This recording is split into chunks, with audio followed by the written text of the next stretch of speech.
noche, no nos queda mucho tiempo más. No quiero perder lo que queda. Seguimos siempre la pasión y confiamos solo en el amor. Yeah. No quiero perder lo que queda. Y más allá, a través de la gran oscuridad, hasta que me convierta en rayos. Y más allá, a través de la gran oscuridad. Y más allá.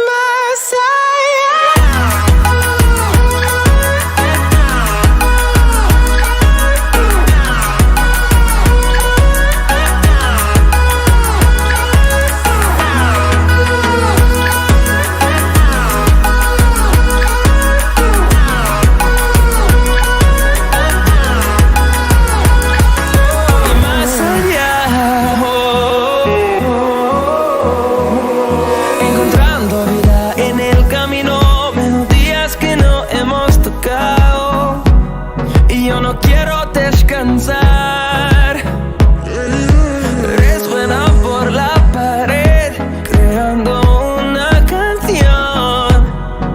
No quiero perder el ritmo. Y más allá, a través de la gran oscuridad, hasta que me convierta en rayos. Y más allá, a través de la gran oscuridad. Y más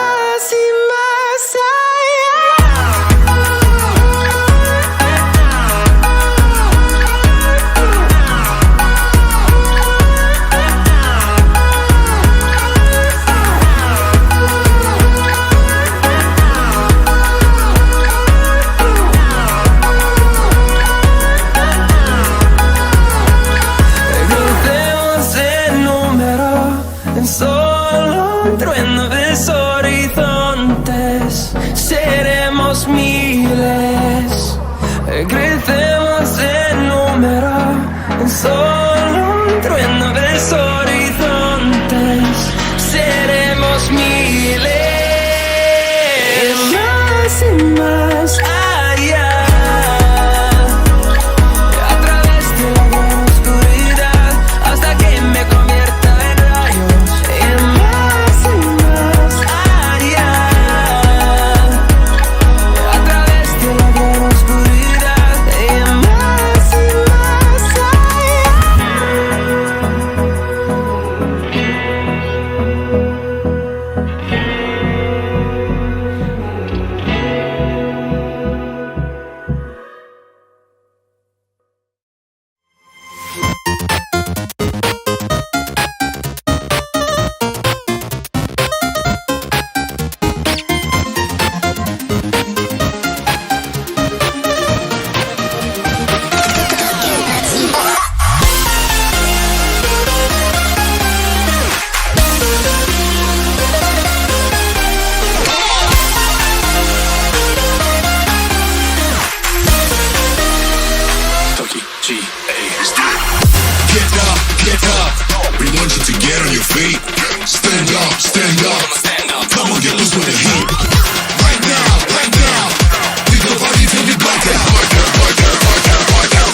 get on your feet. Stand up, stand up, stand up. Come on, get loose with the heat. Right now, we gon' party till we black out. So get the fuck up.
Follow your trail and I'm losing your mind and I'm losing your head. Let me escape from this unlove, cause I'm a prisoner. I just want to look my way and never back to you. I'm not above, let me be myself. I'm not above, let me be myself.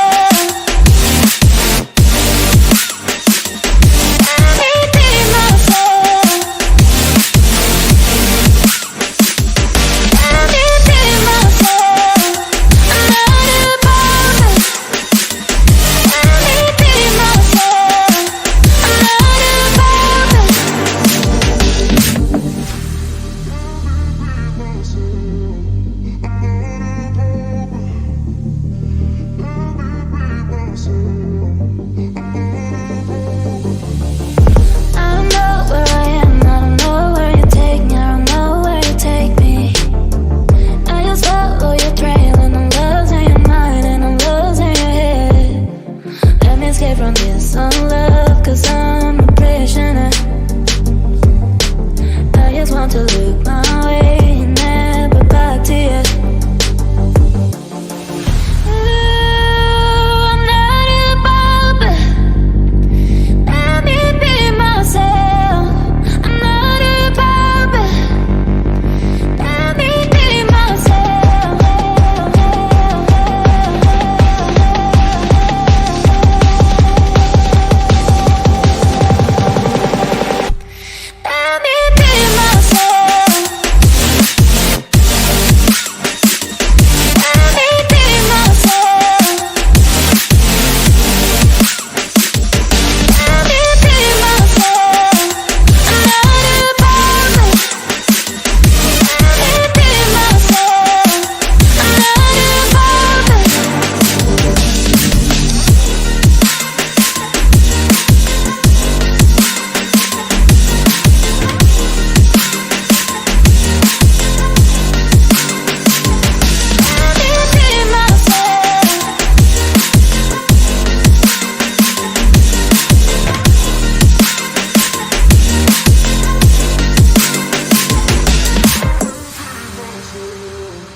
Back in time.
don't know what we're doing. Things are about to change, it's evolution. Way to shake the ground, you feel it moving with the revolution.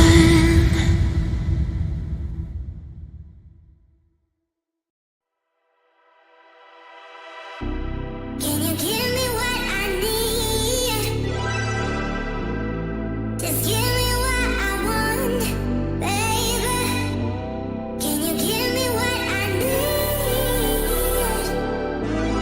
Just give me what I want.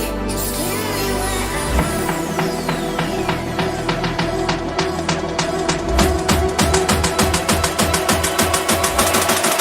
Give me what I'm looking for.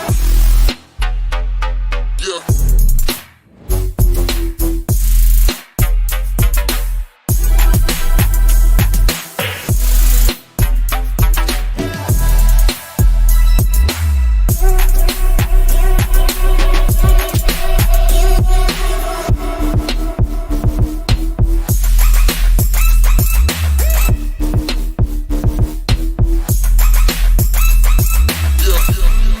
Just give me what I want, baby.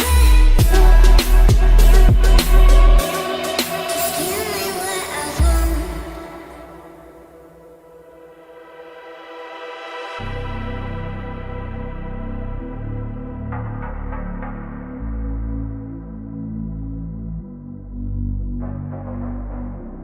Can you give me what I need? Just give me what I want, baby. Can you give me what I need? Just give me what I want. Just give me what I want.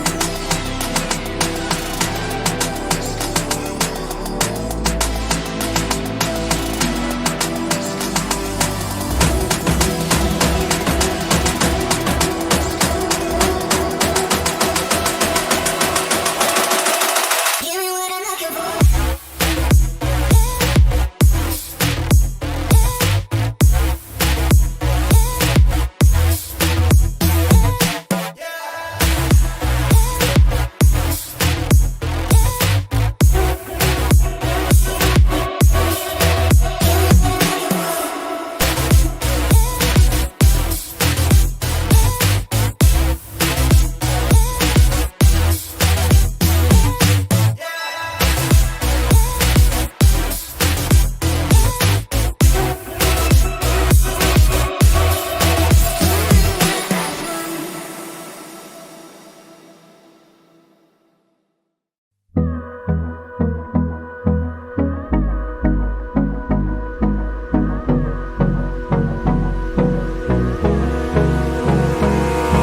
Abrázame toda la noche, no nos queda mucho tiempo más. No quiero perder lo que queda. Seguimos siempre la pasión y confiamos solo en el amor. Yeah. No quiero perder lo que queda. Y más allá. A través de la gran oscuridad hasta que me convierta en rayos. Y más allá. A través de la gran oscuridad. Y más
seremos miles, crecemos en número, en solo un trueno de horizontes.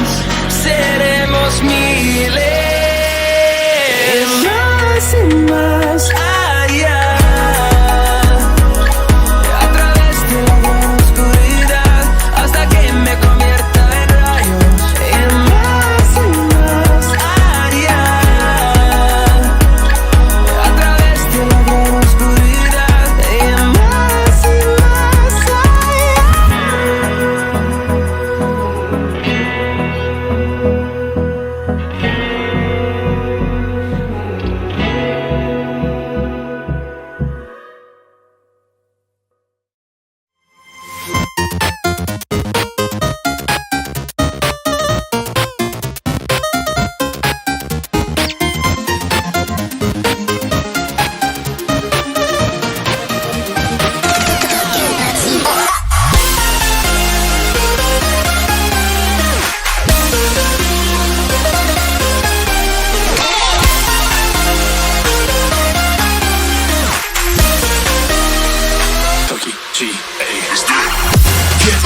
Get up.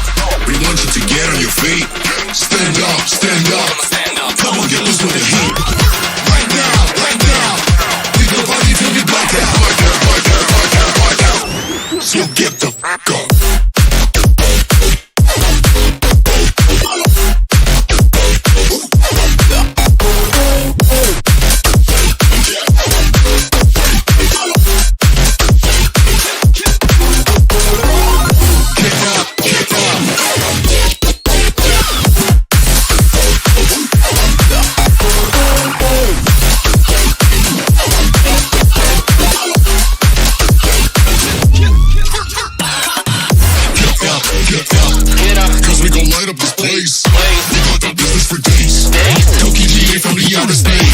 So cover and duck, you're out of luck, we don't give up. Yeah, we're going up, next floor is us, you're riding with us.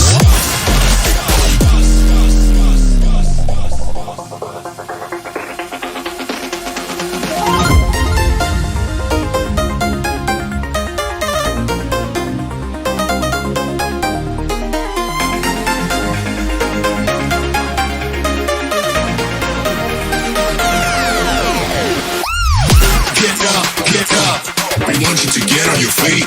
Stand up, stand up. Come on, get loose with the heat. Right now, we go party till we black out. So get the fuck up.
Follow your trail and I'm losing your mind and I'm losing your head. Let me escape from this unlove, cause I'm a prisoner. I just want to look my way and never back to you. I'm not above it. Let me be myself. I'm not above.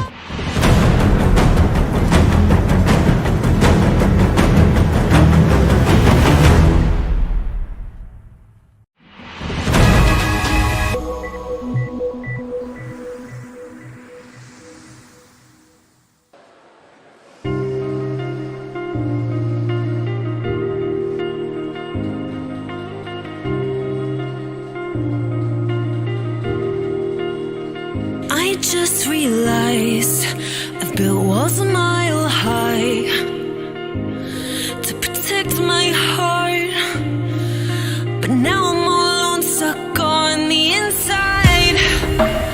The heart doesn't need a castle, it needs a bridge. Been too scared that I'd unravel. Brick by brick, I built these walls. Now I know that I am strong. Just watch me tear them down. I'm gonna tear them down. If it couldn't break your heart, is it really love? If it can't tear you apart, is it really love? Just watch me march towards the battle. I'm gonna tear down this castle. I'm gonna tear down this castle. I'm gonna tear down this car. Watch me march. If it couldn't break your heart, is it really love? If it can't tear you apart, is it really love? If it couldn't break your heart, is it really love? If it can't tear you apart, is it really love? I criticized myself for trusting lies. I know I can't hide, 'cause then I'd be alone, stuck on the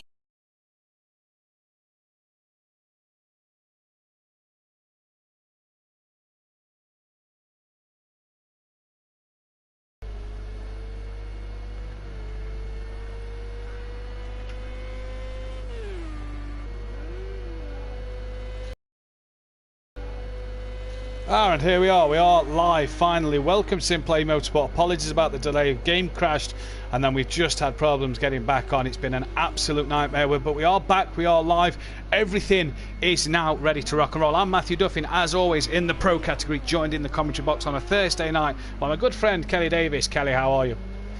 I'm very well, Matt. Yourself? Very good, thank you. Good.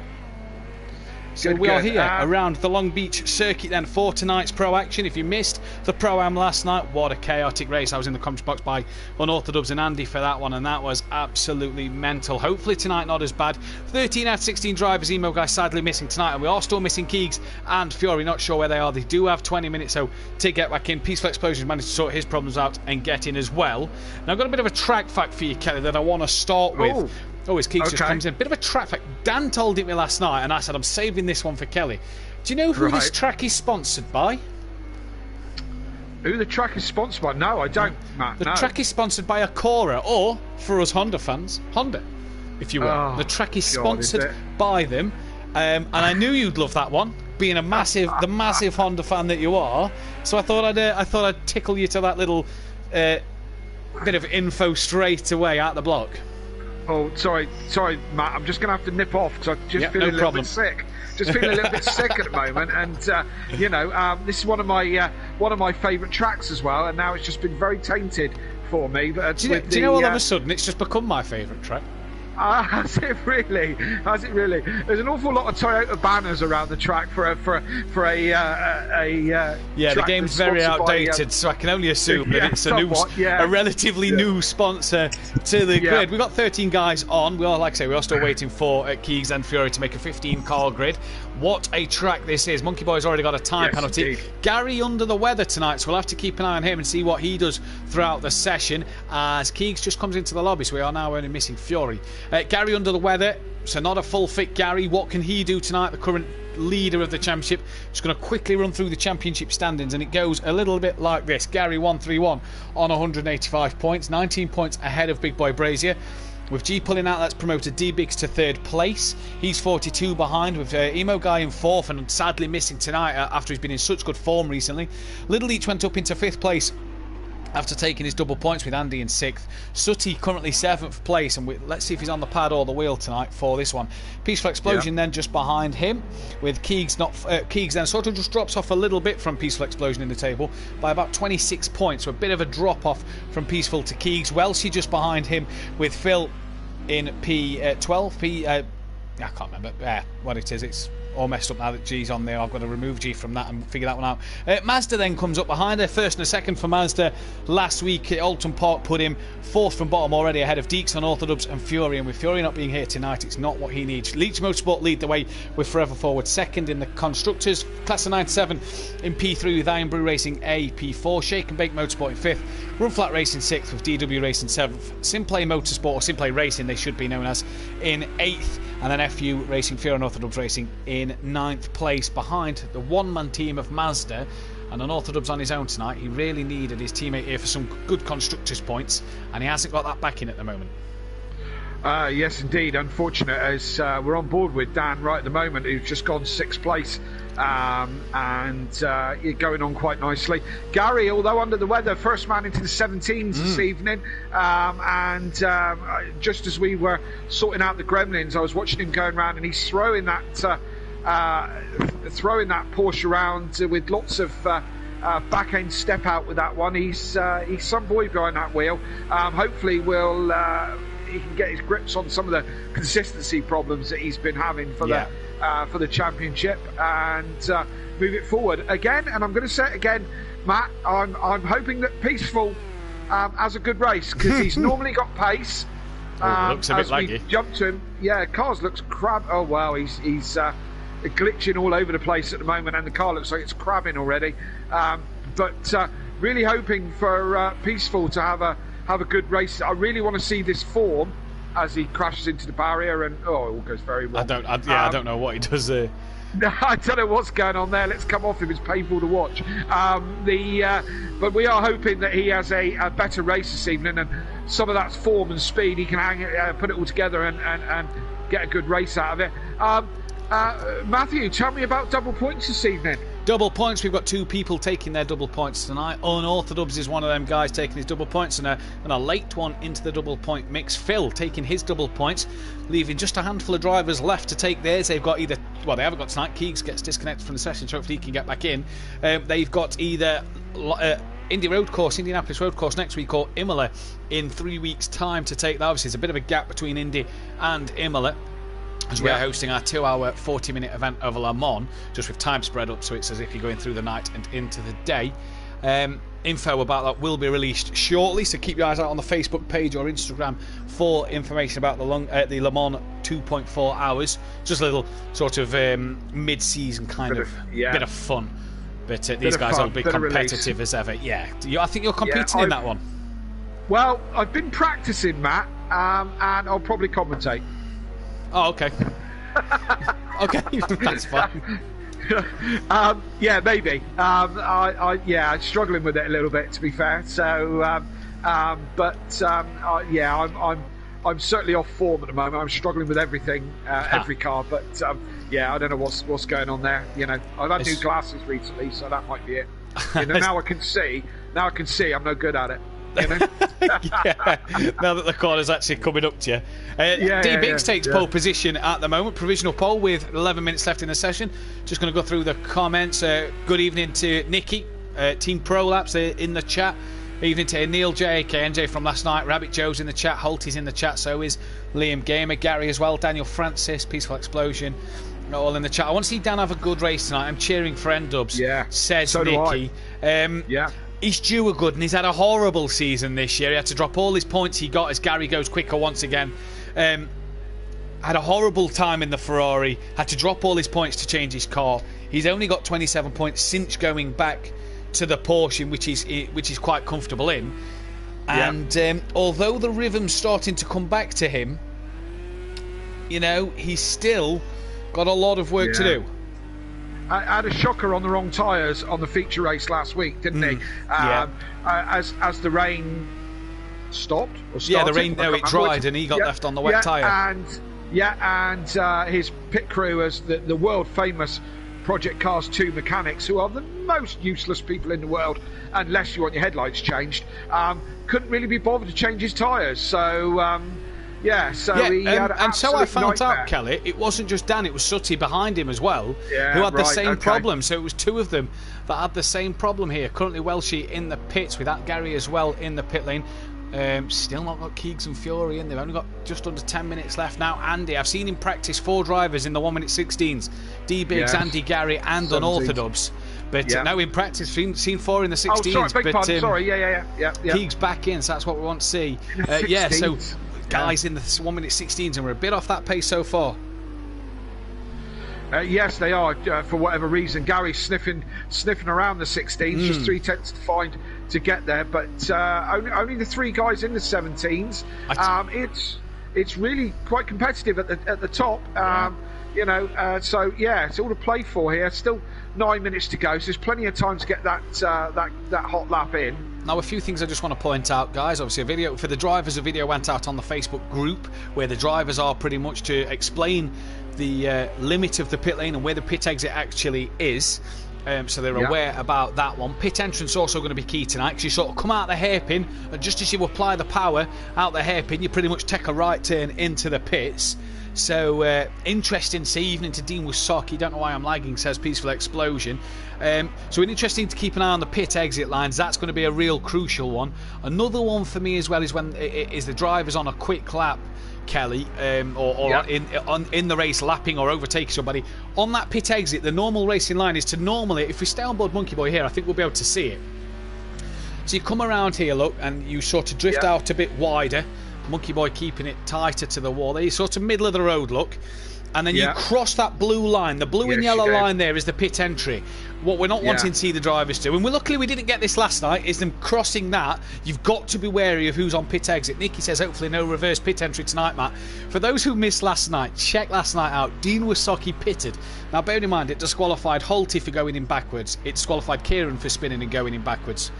Dean Wysocki pitted last night, did half the pit lane backwards, because they don't use manual pit exits, they use automatic, so the AI take over in the pits for the Pro-Am.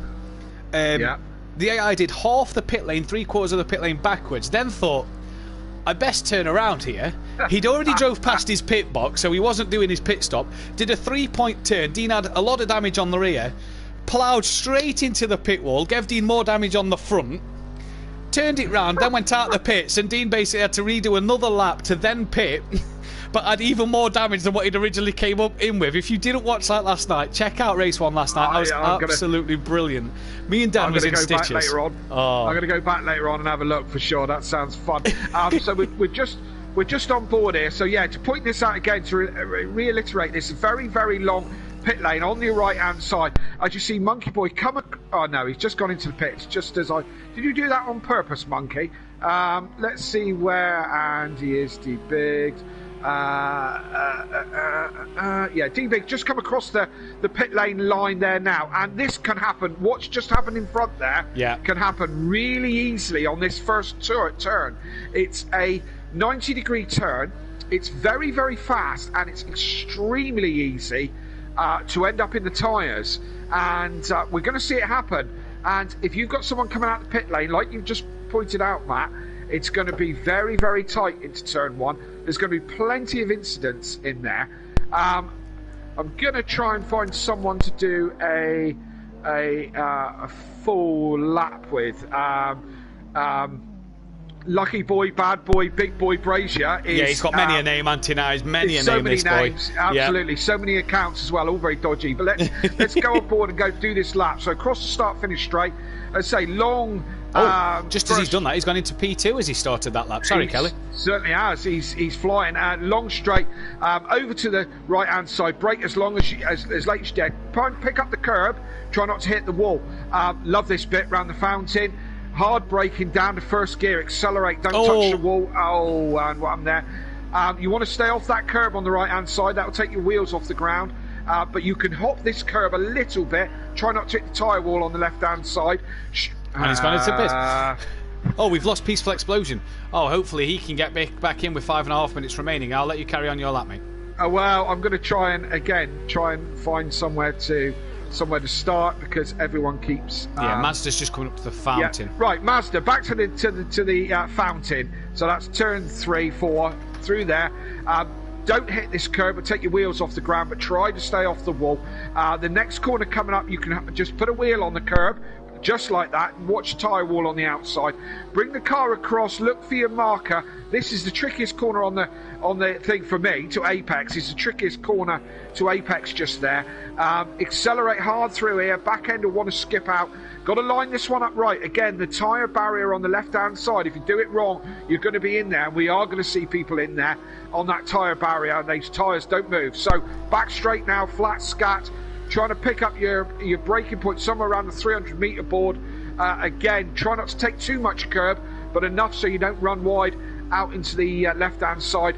Weird end to this, like a long left and then a very tight hairpin. Very tight indeed. Win or lose, lots of time. Pit lane entry just there. Missed it. Comes up so quickly. Yeah. People are going to be coming around that last corner and then turning right immediately for their pit stops. So look out for that. Pit stops in, pit stop out is all going to be very, very crucial and very, very tight. So need to be careful with that. As Mazda is where? 7th at the moment. 7th. Yeah, and the top 7, less than a second on the top 7. As we see Mazda then end up in the wall. So close in that top 7, and Sutty's just outside that 1 second zone. Just needs a tenth or two to find somewhere. Keegs well off the pace at the moment, 11 seconds as Gary. That's the other problem with this circuit. There's 2 parts of this track, that being one of them, where there's just a tyre wall on the outside that you can easily just run a little bit wide and clip that wall, and that can give you some big damage. The other one's here. Yeah, right here. This is one of the worst ones because the back end will skip and slide, and that tyre wall is just comes up far too quickly. And of course, they don't move at all. They are solid. So once you're in there, it usually spins the car round, or it certainly puts it at 90 degrees and just makes a whole kind of mess, really. So it's going to be look out for that. That tyre wall is one of the worst ones. In turn 1, plenty of incidents on turn 1 this evening. We're going to have as Gary's Porsche is looking pretty second hand. He's had a couple of bumps and whatever as he goes across the line. Doesn't improve on his time. We'll see if he's on another quick one. Couple of pit lane violations. Phil, Monkey Boy, and Keegs have all got pit lane violations. So they've been pushing the button a bit too early and speeding in the pit lane or something along those lines. And that's the other one with this pit lane as well, is a long, frustrating pit lane. It takes you so long in, pit stop out. You do not want to drive through penalty at this track, because let me tell you, it will hurt you more than a pit stop would, because it's such a long pit lane.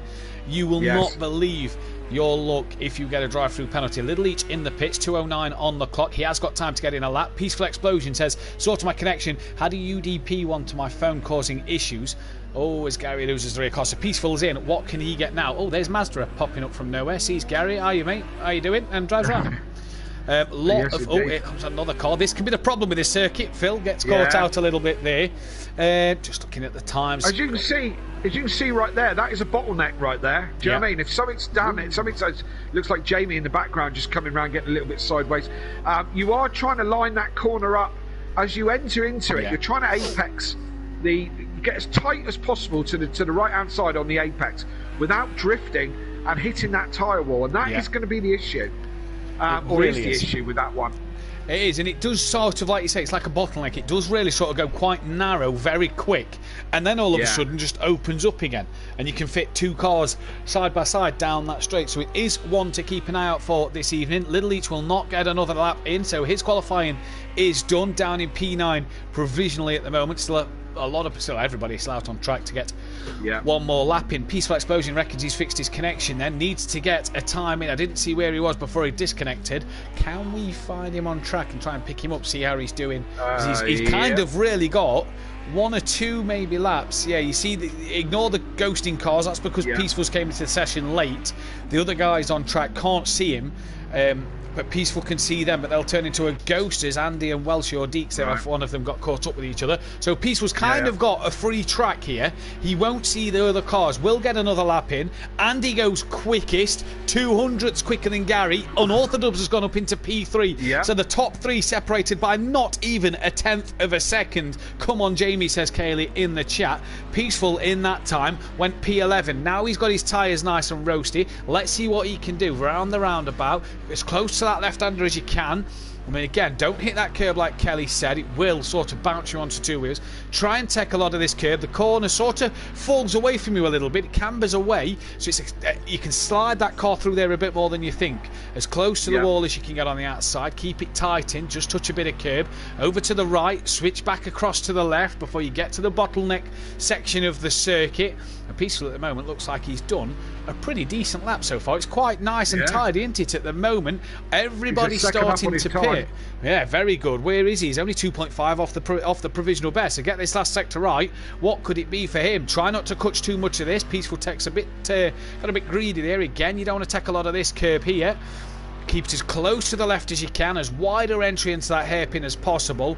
Gets round it nicely. Carry this as much speed through as you can, and it's foot flat to the floor as he's going to cross the line. And where's this going to put him? Because that lap was quite impressive. Oh, he only went up one place, but he did go considerably faster on his previous lap. 1.2 quicker. Yeah, but only enough to go up one position, that was. So who's left on track? Who's left to go? So Mazda is coming across the line now. There we go. We just picked him up, and I don't know where he ended up because he was the last man across the line. No, he was the last man across the line. In just a second, Mazda ended up in sixth place. So only top six in the 117s. Andy on pole with Gary in second, as you pointed out, Matt. Just 2 100ths of a second separates them. Daniel, good qualifying, only a couple of hundredths behind in third place, and then Jamie Brazier in fourth, D-Biggs in fifth, Mazda in sixth, seventh is Phil. Seventh is Phil, but has a 2-place grid penalty, so actually dropped down to P9, promoting Sutted seventh and Little Leach up to 8th. Monkey Boy was 10th before a grid penalty will put him P11, so Peaceful P10. Keegs qualified 12th, but will drop behind Deeks. Deeks will come up to P12. Keegs will start 13th, and Welshie will round off the grid in P14 for them Lamborghinis. So 4 grid penalties, 2 for 1 driver, so a bit greedy for Phil on the old pit limiter button before we got into the start, before he yet left the pit lane. Yes, indeed. And it looks like the sun's starting to go down a little bit here at Long Beach. I might have to put my long trousers back on. I've got my board shorts on at the moment. It's absolutely roasting on this beach. Absolutely roasting here at Long Beach. I think it's up to about 32 degrees. Just to say, you need to have a word with your boy. He was in a red bikini last night commentating with me on the beach. He was in a red bikini. I think you need to sit him down and have a chat with your boy. I don't think that's the kind of chat I need to have with my son, to be fair. I'll leave that one go, to be honest. Oh dear. So we're just waiting for the start now. It's a standing start for this one, and 24 laps.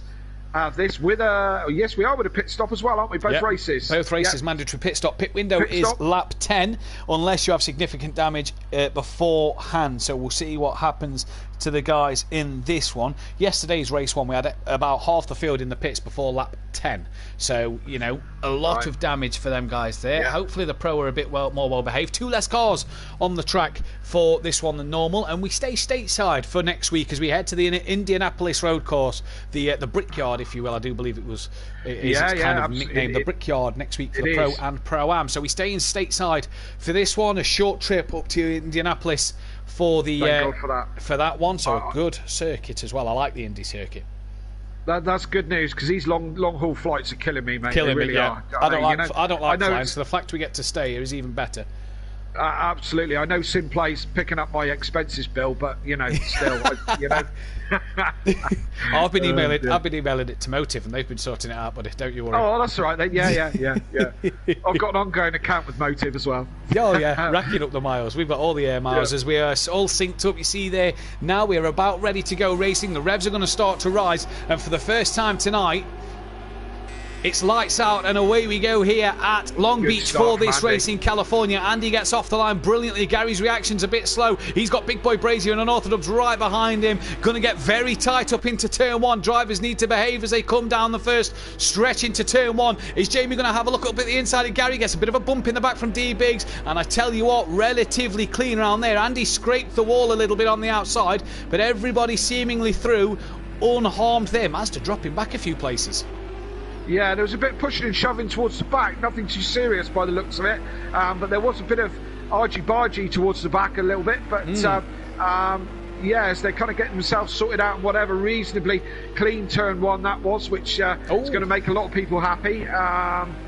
And so Andy, with a cracking start, had a really good jump on Gary. As you said, Gary was a little bit slow on the uptake, but hasn't done him any real harm. He's still there in second place. So the winner there, Jamie, was jumped unorthodox a little bit there, and Mazda went backwards a little bit, a couple of places, but pretty much good start from these guys and good clean racing. This is what we expect from them, as we're nearly done with lap one already. We are nearly done with lap Jamie one. Said, Jamie a little bit scruffy on the hairpin before the start-finish straight. So Gary's all over him now, look. I was just about to say, look at Gary's run. He got a good run right through that hairpin. He seemed to carry the speed that Andy couldn't, and he's already got the run up the inside. And Andy's going to have to yield this one to Gary 131, who goes up the inside, but he's outbraked himself and just clips the wall as he's outbraked himself into turn one. Jamie can't find a way through because it's all a bit tight towards that roundabout section. You could barely fit two cars through that roundabout. Nicky says that was an awesome start, nice and clean. Indeed it was. And Gary there got the job done, but just outbraked himself and hit the outside wall.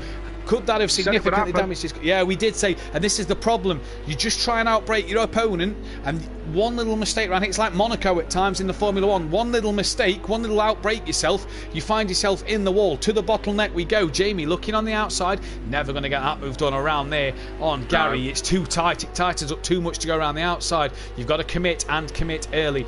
Dan following these two at the moment. This is the battle for second place on track. Where has Sutty gone? He's lost out to Little Each. So has D Biggs, as Little Each now up into P5. Mazda, what's happened to Phil? Phil, I've noticed, has dropped down to P14, so Phil really has dropped down the order a little bit. Down in last place. Yeah, Paul, first couple of laps then. Phil down to 14th place. Mazda then on the back of D-Biggs and Sutty, but as they cross the line to start lap 3, it's Andy from Gary, from Jamie, from Unorthodox. On board with Unorthodox now on his bonnet view. Let's take a look at how it looks into turn 1. The Lamborghini being caught in the slipstream, but Jamie stays left and keeps that inside line. Dan brakes a lot earlier than Jamie, and has Jamie just outbraked himself? I thought he had for a moment there. It looked like he was going to go straight on, but got it done well. I was looking at Jamie thinking you're going to go straight on with that and bang into the tyre barriers, but he didn't. He kept it all together, made the apex, and didn't really lose any time to Dan at all. So that was neat driving from Jamie. Oh, there. Andy's in the wall! Andy's in the wall! And he's lost it. As you say, he's right what's in the he done there? Had such a gap as well. He didn't really have to push hard, but he's in the wall. Could have significant damage. Sutty's now got past. Mazda's got past Andy as well, so Andy's dropped to 7th. Ah, man, Peaceful, what's happened back there? He's in the pit lane. Oh, Peaceful, what has happened? He's in the pits. That gets his pit stop out the way. But Gary then, after outbraking himself, is now in the lead of this race. Big Boy Brazier and Unorthodox, so still following suit at the moment. On board with Dan. Again here, Deeks spun, nowhere to go, had to pit. So there we go. Deeks had a spin, and Peaceful caught him with the sounds of that one. But these three out front, well, Gary's just starting to pull away from Jamie a little bit here. Yeah, Jamie seems to be struggling on that last hairpin a little bit. Sutty's in the wall behind. Sorry, Kelly. Sutty was scraping all along that wall behind.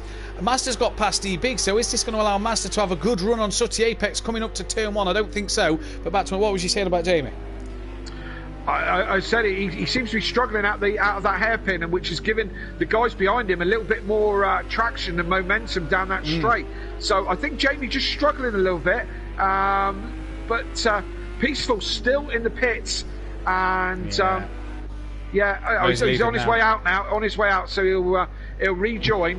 He had Daft Punk there doing his mechanic work, as you saw in their strange outfits. Daft Punk no more. They've split after 27 years. Oh, Jamie! Jamie's binned it. You said he looked a bit twitchy, and into the wall he goes. How much could that hurt him here? It's a Porsche 1-2, but it's not the Leach Motorsport Porsches, as Little Leach has now put himself up into 3rd. So it's a Porsche 1-2-3.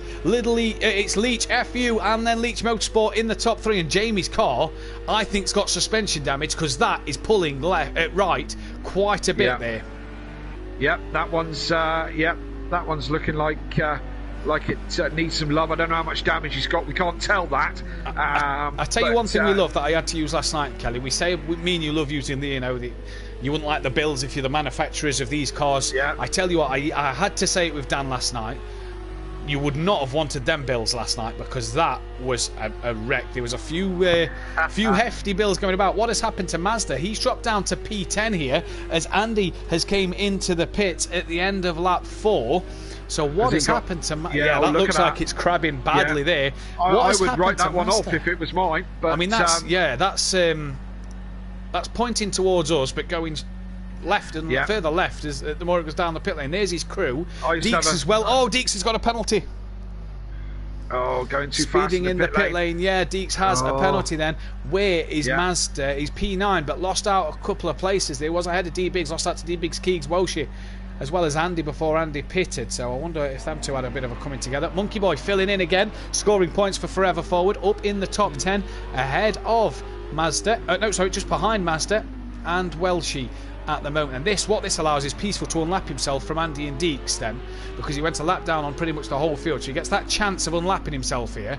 And what Peaceful can do is just maybe gain a place on those who have incidents and have a long pit stop themselves to do because of repairs, and just pick off a place here and there where he goes. Andy's already out the pit, so to say that car was crabbing quite badly, his pit crew haven't done a bad job there, provided they've repaired his damage. That looks to be the case as he's going flat out. Big Boy Braziers came into the pits at the end of lap 5, so clearly too much damage on that car from what we saw. Another one crabbing. Oh yeah, these Lamborghinis love to crab. Yeah, I used to have a Mini that looked like that. What, like a Lamborghini? Well, no, not like a Lamborghini. Used to crab. Oh dear. Yeah, I've never had a Mini that's looked like a Lamborghini, or a Lamborghini that's looked like a Mini, to be fair. I haven't had one of them either. Mazda's looking around the outside of Welsh into the braking zone at turn 1, and I tell you what, great move from Mazda. That's the job done. Back up into 7th place for himself, and he had a good showing last week in his first outing in the Pro Group this season in that Audi. What's the Audi capable of round here? 3 things I want to say about this track. You've got to be comfortable, confident, and patient around this circuit. You've got to be comfortable in the car and the setup, confident to putting it as close to the walls as you can without hitting them, and patient on the overtakes. Absolutely, and patience. You've got to line them up. Absolutely, it's a street circuit, so it's Monaco-esque. You know, the barriers are unforgiving, as many people have already found out. You know, the damage is and the damage is on for this particular format of racing. So if they hit it in the wall, then it's going to do the damage as we've seen. You know what I mean? Significant damage. So patience is a virtue, and you need it here. Get into a flow, into a rhythm of this track. Again, very similar to Monaco. If you get into a rhythm, and you don't try to be greedy, don't try to outbrake yourself, and so on and so forth, and just I say it week in, week out, don't I? Go slower to go faster. Yeah. You know? And this typifies that circuit. It's not like going to Daytona here in America where it's a quick track. This is literally the corners are. At some corners you're pretty much standing still as Monkey Boy gets a bit too greedy on the throttle and puts it in the wall. Phil will now get past, and Monkey Boy has to do all that work again. May have damage on the front of that Mercedes-Benz, but at 2 or 3 of these corners, Kelly, you are pretty much standing still before you hit that throttle and go again, especially the hairpin. Who's that's off? Is that Welshie or Deeks? It's Deeks. Deeks in the barrier then. Oh dear, poor Deeks. Hopefully he can get that one back going. He gets to go. Big damage on that car though for him to get sorted. But like I was saying, some of these corners, it is better to just be that bit slower and then just get back on the power when you're on the exit of the corner and just carry the speed through if you can, best you can. Look, you see there Dan, you're here on his Porsche, not too greedy on the throttle, a bit of a rev sort of mid-corner, but then really back on the power. There again, look, he's exited the roundabout just as he's got level with the wall on the left-hand side, back on the power on the exit of the corner there. It's exactly how you need to drive this circuit, and he's doing a top job at the minute. 3/10 quicker than Gary last time round. Only 2 guys in the 118s. Mazda was in the 119s, so was 3 guys because Peaceful was in the 118s. Wow, Peaceful actually the quickest man on circuit last time round. Bar that one, he's just on a 124.6. So Peaceful really going good guns back there at the moment. Yes, indeed, and these two kind of gap Little Leach a little bit. Little Leach now 9 seconds off the lead. So Dan just keeping Gary honest, probably sitting in the car wishing for one of Gary's little hiccups so he can take advantage of that, because he's right there ready to claim that spot if needs be. The Porsche's going really well around here. Just going back to driving this circuit, I mean, it's basic motorsport rules apply. Brake in a straight line, do your braking, then turn. You know, don't try to brake and turn at the same time, and straighten the car up before you press the accelerator pedal. Press the accelerator pedal when you want to go, instead of on off the accelerator. So it's basic sort of motorsport rules apply, you know, with this track, and kind of stick to that and you'll go all right round it, you know. So you will indeed. Mazda on the back of his former teammate of last season in the Pro Group, Keegs. What can this guy do? Obviously was in the M6 together last year. What can Mazda do now in his Audi R8 versus Keegs' Lamborghini? Look at the different lines. Mazda, is he having a look? I think he's had a look, but Keegs is well too far out in front there. Now that's interesting you say the Porsche goes well around here, because your boy last night, Unorthodox, said that the Lamborghini would go well as the Lamborghini of Keegs loses the rear end at the roundabout, and he's gone to just trim that bit of grass there.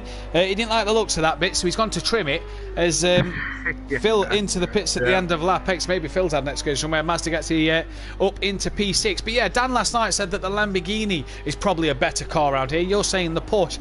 I said, because the McLaren's in the Prom, I said the McLaren will go quite well, because it's quite planted, quite stable. I feel a stable car would work better around here, like the Audi, for example.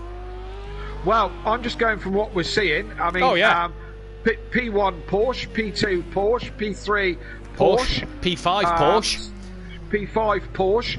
You know, the guys like Mazda, Andy, Peaceful, who are all usually near the sharp end, aren't really there at the moment. Big boy Brazier as well. Yeah, absolutely. And Jamie goes well as well. Aren't really bothering, not bothering the sharp end, are they? Do you know what I mean? So I'm just going from what I see here. I mean, for these cars, my car of choice whenever I drive GT3 is the Porsche anyway. I'm surprised it's not the Honda. Yeah, sorry, what? I'm surprised it's not the Honda. You're surprised? Are you sure? Yeah, I'm really surprised. I think I'd rather walk. Oh dear. I say it again for those out there. Do you know what I mean? Honda, great lawnmowers. Fantastic generators, stuff like that. The power of dreams, really. Power of dreams. The power of well-cut lawns, anyway. And if you want your lawnmowers, a Honda lawnmower may be needed. Obviously, we're coming into the springtime here in the UK, so you may want a Honda lawnmower to get that ready to cut your grass. Absolutely. If you want a good lawnmower, buy a Honda. If you want a good car, have a Volkswagen. Yeah, nothing against Volkswagens. No. Just at the minute, it's Vauxhall Astras I don't like. Looking at Andy's front bumper there, it's bouncing a little bit. As he had another trip into the wall as he's been lapped by Gary. Gary's also just pulled out a bit of a gap over Dan, just a couple of tenths. Andy looks like he's hit the wall as his bumper's just dragging along the floor here. Obviously, no emo guy to score constructors' points for these two tonight. Keegs and Monkey Boy in the pits. That's allowed Andy and Big Boy Brazier up into 8th and 9th. Phil as well has got past Monkey Boy, and I assume we'll get past Keegs as well. Yep, there he does. So into the top 10 again for Phil. 14 guys here, so only 7 can qualify. The top 7 finish can qualify for race 2. As D Biggs, the first man to actually pit during the pit window. So at lap 10, the end of lap 10, D Biggs comes into the pit lane and loses out to Mazda in the process. Good pit stop needed for him as Dan and Andy scraping the walls and get very close there. Yes, indeed. Daniel hit the wall, but still managing not to take the mirrors off, because these cars have got indestructible mirrors, of course. Everything else can break, but the mirrors don't. Do you know something, actually? Oh, who's that? Look at that!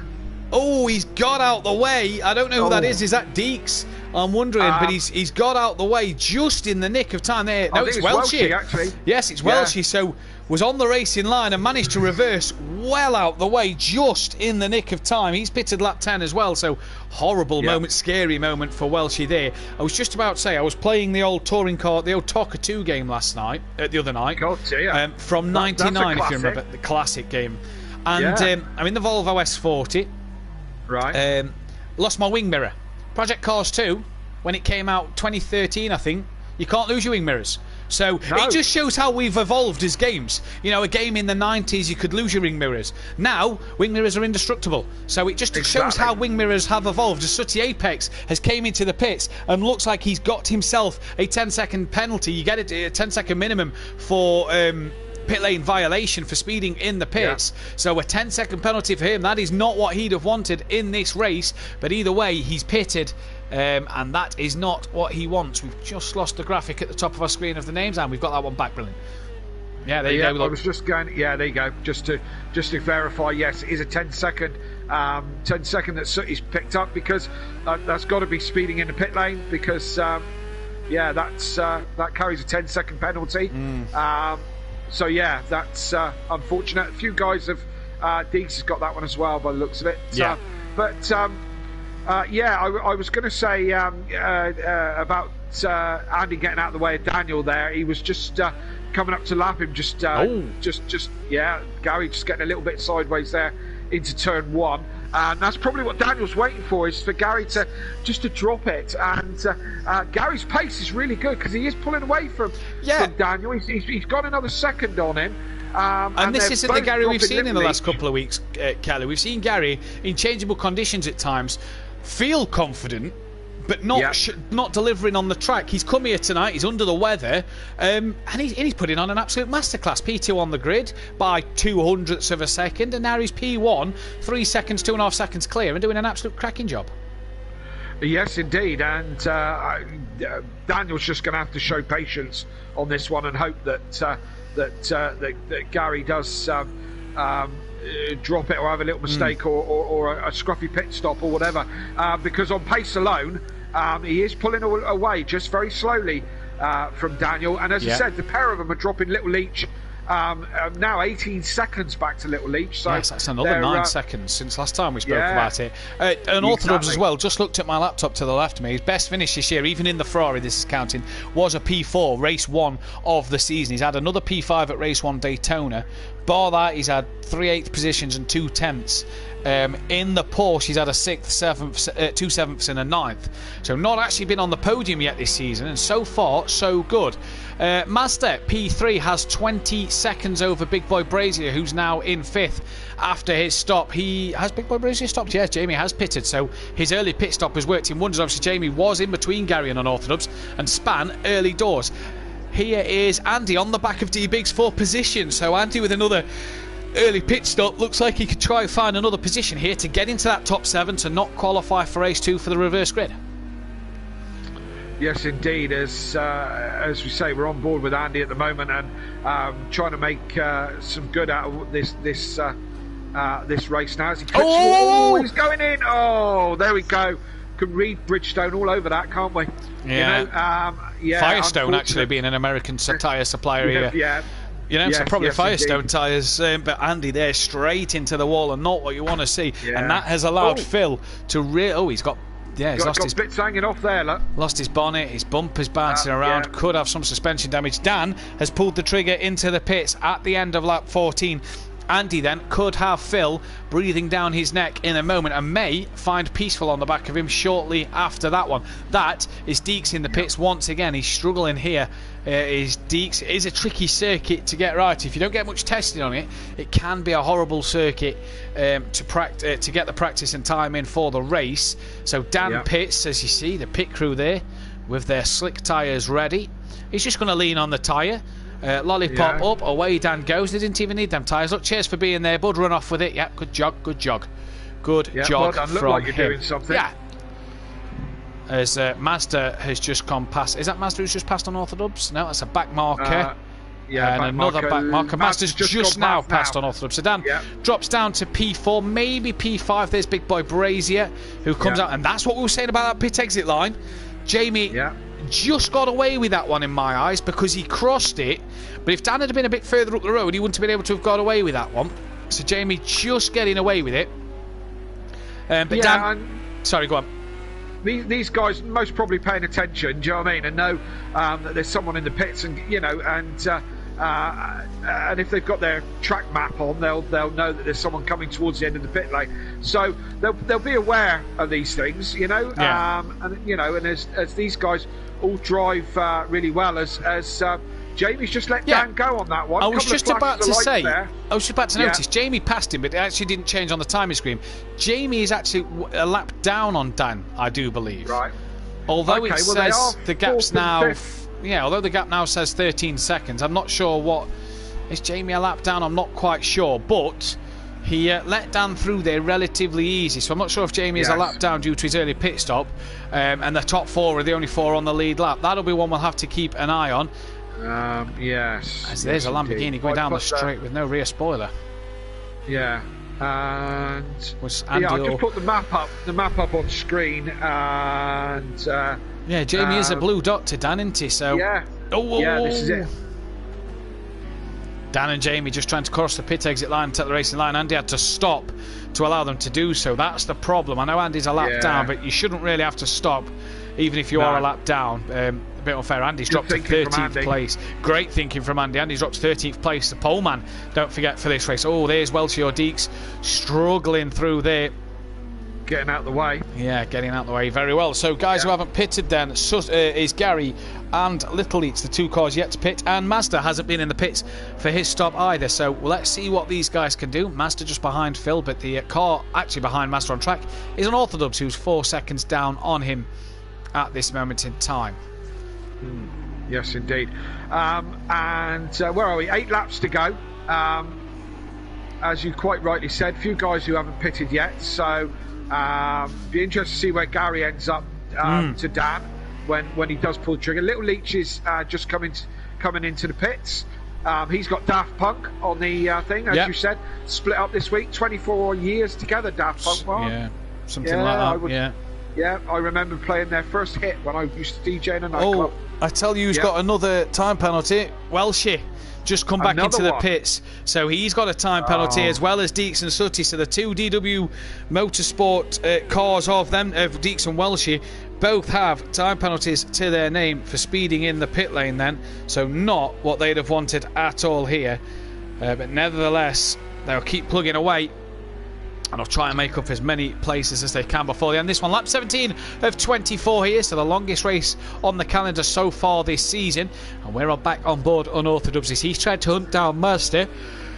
Mazda, though, still yet to come into the pit lane, as Gary has about a 38-second lead, I believe it is, over Mazda. Yeah, 39 seconds there, you see. Look, 39 seconds over Mazda. So Gary really going good guns at the minute. And Andy. Andy again. In the background, just... Oh, he's retired. Oh, he's retiring. Retired from the race, didn't get to lap 18, so will not score a point here. The admins can look at that one and see whether Andy should score points for getting to lap 15 or not. But he will get to qualify. Sutty. Yeah, and right in the way as well. Let's hope he can get that cleared and moving quickly, and he does. Excellent, because someone was going to come round there, and that was turn 1, wasn't it? Yeah. That could have been quite a shock. You come round the corner and see a car there. So got it spun round and back on the move reasonably quickly. So now, how much damage does Sutty have there then in this one? Does he have to pit again? One thing I do want to say is his teammate's taking double points. That's the car behind you. 15 seconds is the gap. But are you tempted to sort of let your teammate? He's not taking his double points. Are you tempted to sort of let your teammate through for the double points for the team, or? Well, Sutty's got a penalty, hasn't he? Yeah. I'd probably be helping my teammate. His race is a disaster at this moment, isn't it? So I'd be probably helping my teammate out. Sutty, he could. I think he's really struggling with some damage. Yeah, I think he's got damage on that car. He definitely looks to be. Maybe he's going to come into the pits, and that'll be where Phil will fly past him. Mazda and Gary still not yet pitted. Is Sutty going to dive in? He's going to continue on his way. He does look like he's struggling though. Yeah, that looks like a mess, that does. One man who I want to comment on, Kelly, Peaceful was last at the early stages of this race after a poor start, getting caught up in a collision. Back up into the top 10, into P9, running good race at the moment. Yes, indeed. It's certainly, it's certainly a case of it then over to it's over with this kind of racing. When you think things are dire and you've been spun round and in the pits and a lap down and all the rest of it, it can come back to you. Yes, he's only in ninth, but that's a lot better than last, isn't it? Still a little way to go, and anything can happen. I mean, as I say, he's a long way off winning this one, but it takes a whole season, and all the points count for that end result, really, don't they? They do indeed. Guys, get your comments in. It's a bit quiet on the chat tonight. 20 people are watching. It's very quiet on the chat. 20 people are watching. 10 likes. Hit that thumbs up button and subscribe if you are new. Comment in the chat. Let's hear from you. Get your questions in if you have any questions to ask me and Kelly, whether it be to do with the F1, the touring cars, tonight's races, anything. Let's get your questions in. Let's get them answered. Little Leach been lapped by his brother Gary. He's been in the pits and looks like he's got some awful damage to the front of his Porsche. Don't forget, Little Leach was running P3 at one stage. He's down to 5th behind Big Boy Brazier and Dan, who have pitted. And if he's got damage to that car, that could hurt him for the rest of this race. What's his gap to Mazda? About 27 seconds. That's probably the lap for the pit lane. So Mazda just needs to find a bit more time here before he gets in front of Craig, jumping him in the pits, depending on the damage Craig has. So has Craig lost out on a podium then? Well, I say Craig, aka Little Leach. Has he lost out on a podium to Big Boy Brazier after maybe a bit of damage costing him this race? Yeah, possibly so. I think you'll find that a couple of guys who are going to end up when this all pans out is going to be Mazda and Jamie, Big Boy Brazier, are going to be, end up with some good results because, Little Leach looks like he's made a bit of a mess of that car, although he's still keeping pace there for a minute, so he needs to put his foot down a little bit if he's going to take it back to Mazda. But I think Mazda, we were talking a few laps back and Mazda and Jamie were well down the order at that point. Well, Mazda's still back into play. Mazda's still yet to make his pit stop. That's Keegs, who span just before turn 1. That's an odd place to spin on the braking zone. Mazda's yet to pit, so is Gary. So, I mean, Mazda's yet to do his stop. Will inevitably come out around Little Leach, whether it's just in front or just behind. He'll be around Little Leach's pace at the moment, I reckon. Sutty's still going, but the gap between Sutty and Phil is down to 3 seconds here, so that one's been caught up. Surely if Phil gets on the back of Sutty, team orders will come into play. Speaking of Big Boy Brazier, here he comes. Just lapping either Welsh or Deeks in the DW Racing multicoloured Lamborghini that just plows into the tyre wall there. Yeah, and we come up towards the hairpin corner. Evening race tonight, don't forget, so it's going to get darker the later it goes. Evening race for everybody tonight. First one of the season. We head to Indianapolis next week for the Pro-Am and the Pro category on Wednesday and Thursday, 8 p.m. on UK time on the Simplay Motorsport channel. So join us for that one. But we're at sunny California here as the night's rolling in and the sun's about to set. Beautiful settings as Gary pits. I've just got a gin and tonic in one hand and an ice cream in the other. Nice. While we're just watching this action for the last 3 laps. Just in the comments, Andy's into the comments now as he retired. He's just crash, he's saying, and looking forward to having a better race too. So we'll certainly be watching. Andy's just probably gone and getting himself a pot noodle because he likes them. And he'll be back. Rev right up after a pot noodle as Gary's gone into the pits. Yeah, Gary has pitted lap 21. I believe his pits is the top end of the pit lane, so he's coming out now. There's no pit crew there, so Gary's done his pit stop. Mazda's not even going to get past Gary by the time he pits. Mazda is diving into the pit lane now. So Mazda pits at the end of lap 21, releasing Dan.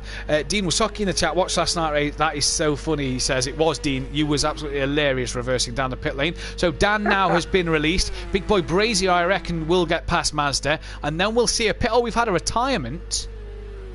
Yeah, who's that? Sutty has retired. He's gone. No, I didn't see if Sutty got to lap 18. We're on 22. I think Sutty may have got to lap 18. Mazda has got passed by Big Boy Brazier. Sutty, in the comments, if you're watching, mate, let us know if you got to lap 18, or we'll see after, hopefully. But Sutty and Andy then, both retiring from this race.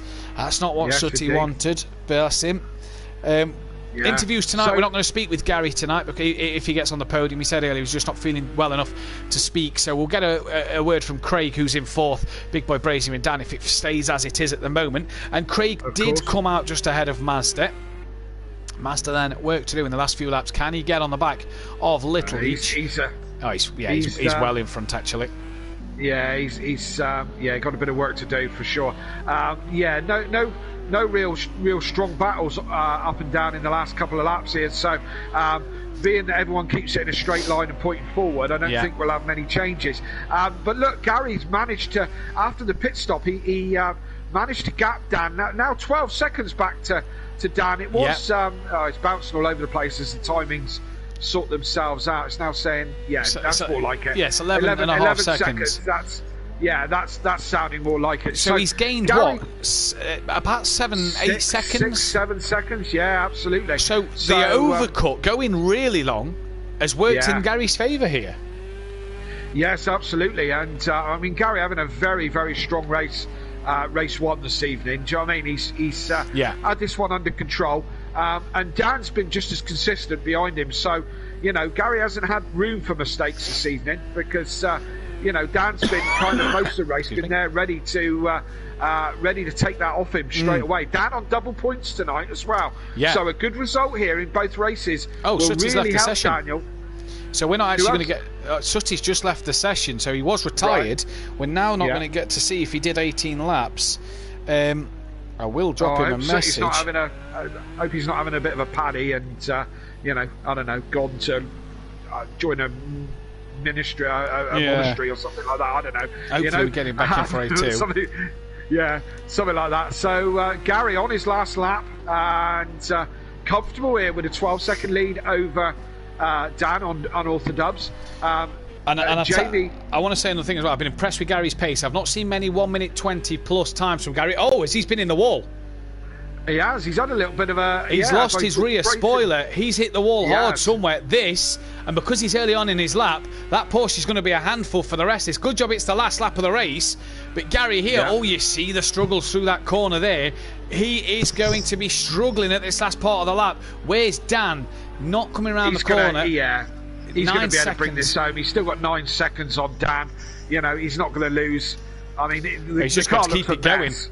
Yeah, it looks a mess, but it's still pointing in the right direction, and he's still going forward with pace. You get Dan just taking another second out of him, but it's really not going to be too much aggravation for Gary, I don't think.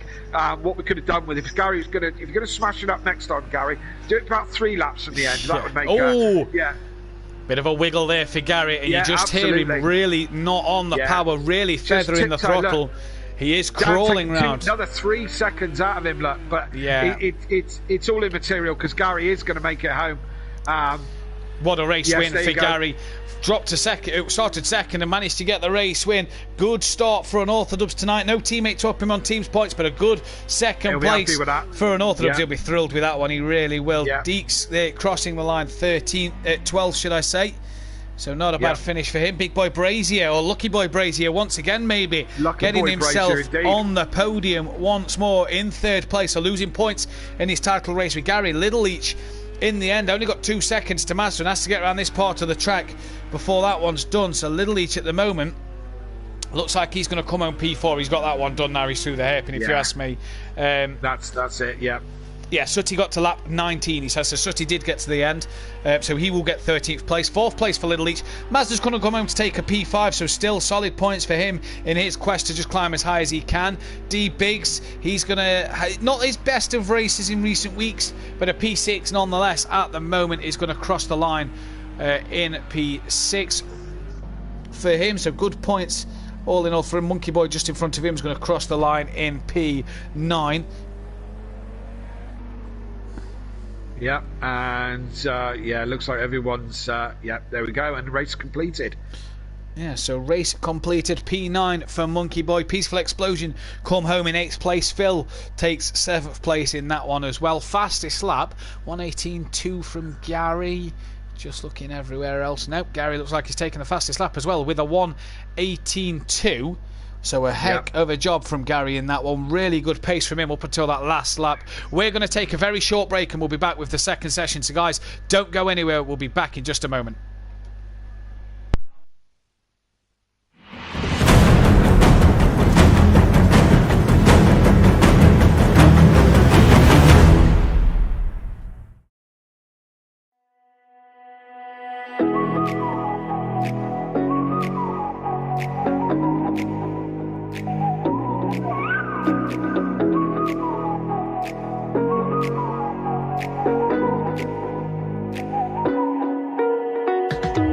You're the night sky trying to make me see your stars, but the dark gets lonely.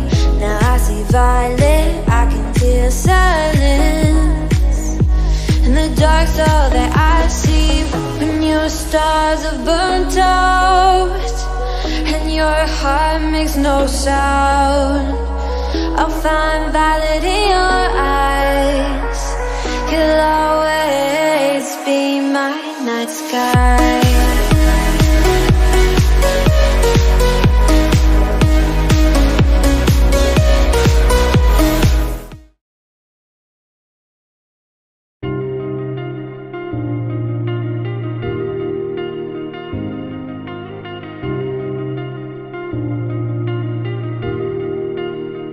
I just realized I've built walls a mile high to protect my heart, but now I'm all alone, stuck on the inside. The heart doesn't need a castle, it needs a bridge. Been too scared that I'd unravel. Brick by brick, I built these walls. Now I know that I am strong. Just watch me tear them down. I'm gonna tear them down. If it couldn't break your heart, is it really love? If it can't tear you apart, is it really love? Just watch me march towards the battle. I'm gonna tear down this castle. I'm gonna tear down this castle. I'm gonna tear down this castle.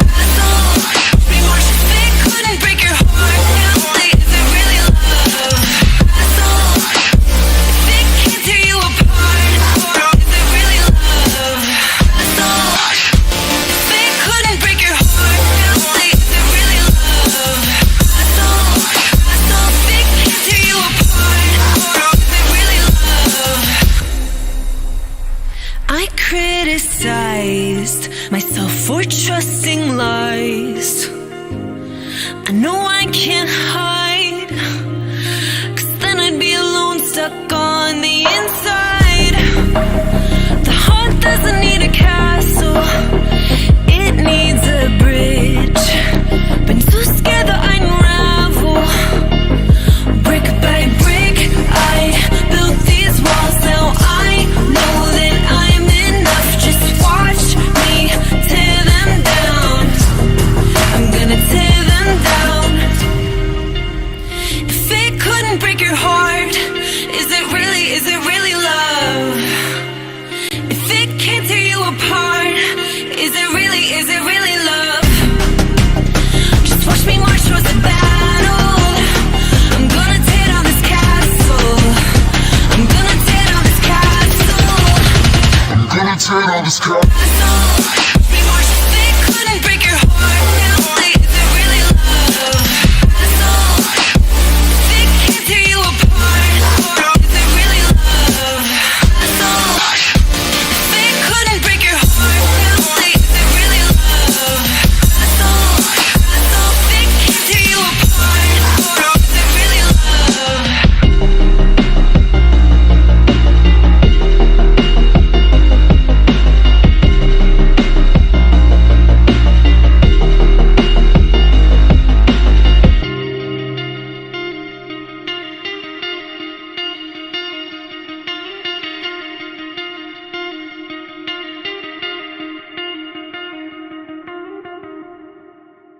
Play a song.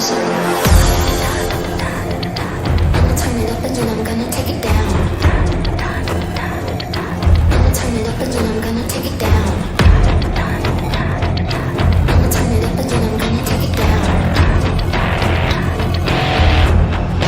Play a song. I'ma turn it up and then I'm gonna take it down. I'ma turn it up and then I'm gonna take it down. I'ma turn it up and then I'm gonna turn it up and then I'm gonna turn it up and then I'm gonna turn it up and then I'm gonna turn it up and then I'm gonna turn it up and then I'm gonna turn it up and then I'm gonna take it down.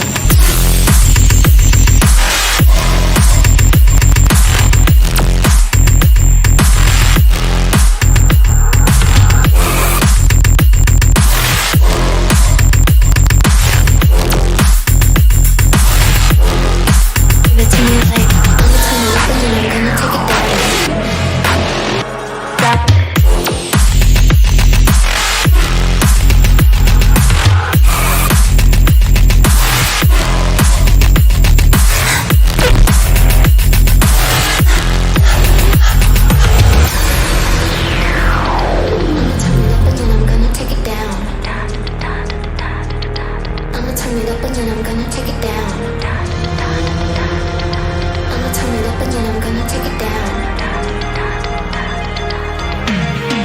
Give it.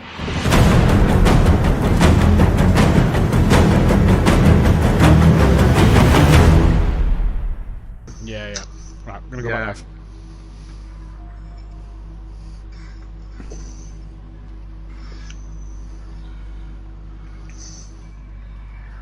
Welcome back to Simplay Motorsport. Then I've got the top three. Well, I say the top three. I've got second, third, and fourth in the commentary box due to Gary not feeling well and not up for an interview today. So we're going to start with Little Eats Craig. It was on the podium for so long, nearly a Porsche 123, but he had a bit of problem at the end. Looked like it had some damage to the front of the car. Oh, I had quite a bit of damage at the front. I had what do I have on the front? 19 on the front and 21 on the left suspension, but I managed to get it home. Yeah, got it home P4. Track seem alright for you? You look like you had good pace, not as quick as the two Porsches in front. Consistent. I was doing 120 consistent, so I've only had 5 laps, and that was after last week. That's all I've had around here. So yeah, it wasn't too bad to make from the grid.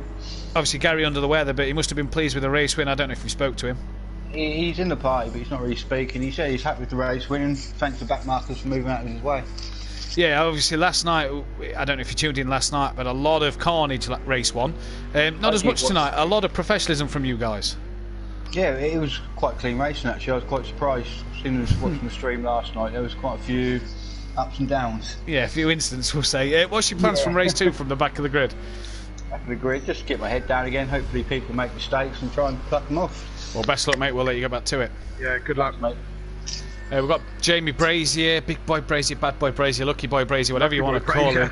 Another incident where you sort of lost it into the wall, early pit stop for yourself, and you managed to come away with a third place.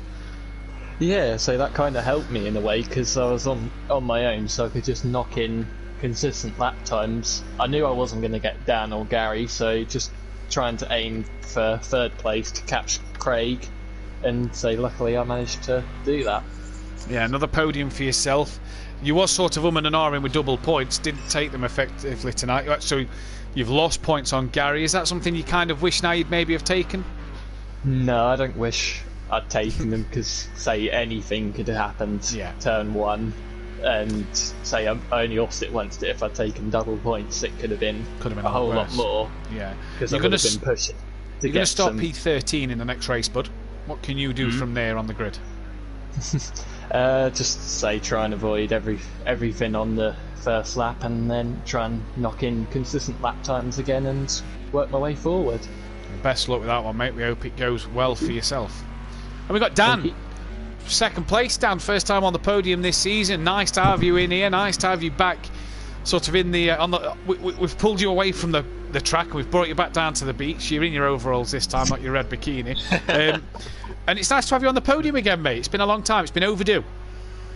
Yeah, it's been nice to be back on the podium. The last time I was on a podium was at Bruno, I believe, my first and only race to win. So it's nice to be back. It's nice to be back in the Porsche, and it was quite a quiet race for me, a little bit.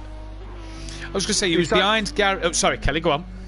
I'm just going to say, is that what you wanted, Dan? Was a quiet race? Just, I know you're a fan of this track. Did you is that what you were hoping for? Just be able to get your head down and keep a steady pace around the track? The goal was just try and stick to Gary as much as possible. Yeah. I knew Andy was going to be quick. I knew Big Boy Brazy was going to be quick. Actually, the first couple of laps, me and Big Boy Brazy went into turns 1, 2, 3, and I think 4 side by side, and we didn't make any contact whatsoever. So I had a heart in the mouth moment. I was going to say, it looked early doors like Gary and Andy started to pull away. Then Gary outbraked himself and sort of fell just in front of you and Jamie, and it was kind of you three for a couple of laps until Jamie binned it. And after then, you kept a gap to Gary, lost a couple of tenths here or there, but really good pace in the race overall. Yeah, I find the trick with Long Beach to get a good result is patience and not wanting to push the car. Only push the car to the overall limit and then see what happens. I knew Gary had overall pace and he just pit me in the pit stops a little bit more. I was panicking as well because Mazda came out in front of me and I didn't know if he had pitted or not. So I was like, how's he managed to do that? So then I had to think about that and yeah, it's just I made a few mistakes here and there, but it's nice to be back on the podium and nice to actually race again in a decent car. As well as that fact, double points for yourself tonight. Yes. So a P2, great start to the evening with the double points. It's bumped you up the table above Mazda by 10 points. You're now only 5 off the back of Welsh, you're 6 off the back of Phil. So really, all in all, good start to the evening. Yeah, but this is where it's going to get tricky now, starting at the back pretty much. And yeah, it's going to be a mission to try and find my way through the pack. But patience is the game, and we'll see what happens. If I'm going to try and stay away from as many cars as possible to start off with, and just allow my pace to kind of kick in. But we'll see what happens. Well, best of luck for race 2, buddy. Thank you very much. Be nice to see you, Dan. Once more. Well, I do plan to see you. Okay, good. Cheers. Cheers. I thought I'd just throw that in there at the end of the interview. Have a good race too, Dan. We look forward to seeing you carve through the pack. Yeah, I'll try my best. I'll catch you all later. See you later, buddy. One man I think has changed his equipment. He's made a mid-session pit stop. I do believe this man on screen, Sutty, retired the last race to reload the game. I reckon he's jumped onto the pad.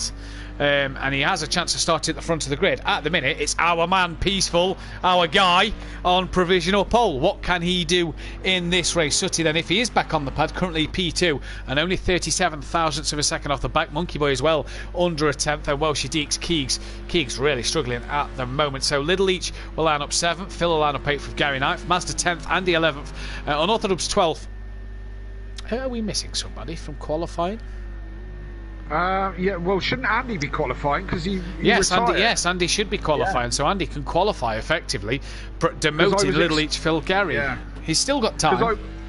I was interested to see because as we say, we're on board with Peaceful. He's done a 1:18.9, which was the qualifying in race 1 was in the low 17s. Now we're in the evening, so that would have cooled the temperatures a little bit and would have made it a little bit trickier, not quite as sticky on the tyres. But I'm really interested to see what Andy can do, being that he was the pole sitter in race 1, and what sort of time he can do. We can see the drop off by then for sure.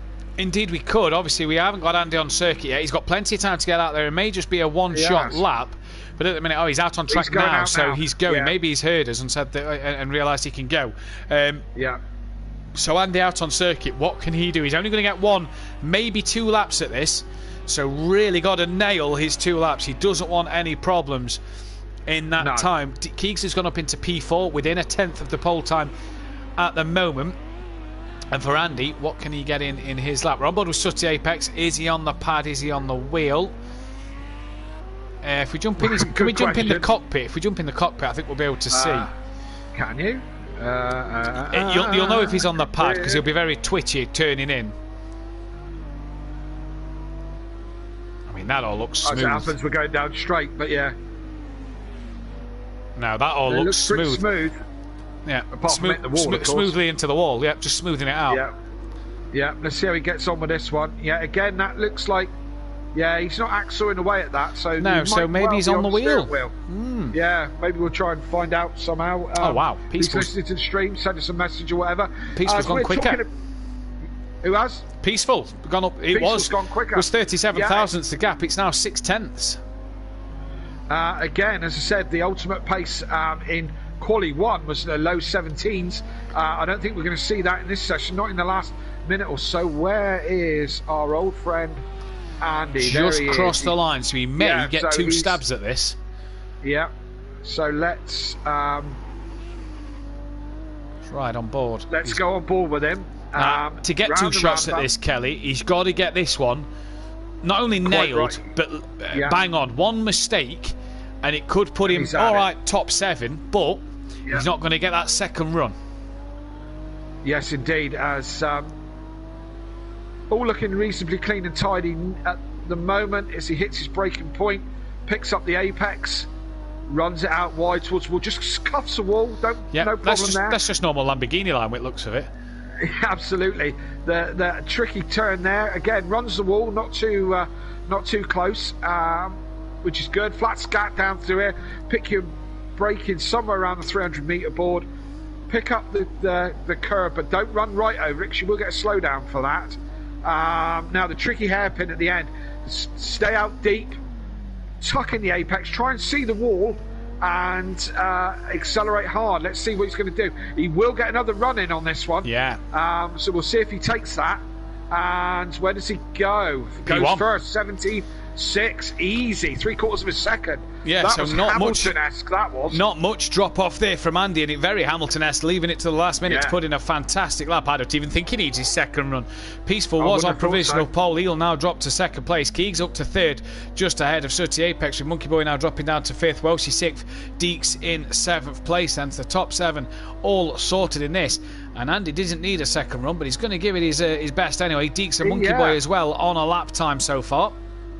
I thought Andy was just a little bit tidier around the fountain there that time. So we'll see if he's going to improve. He's also not kissed the wall there. No. A little bit of a tidier lap. We don't know if it's faster or not yet, but certainly tidier. He'll know at this point because he'll get a tell him his delta, won't it?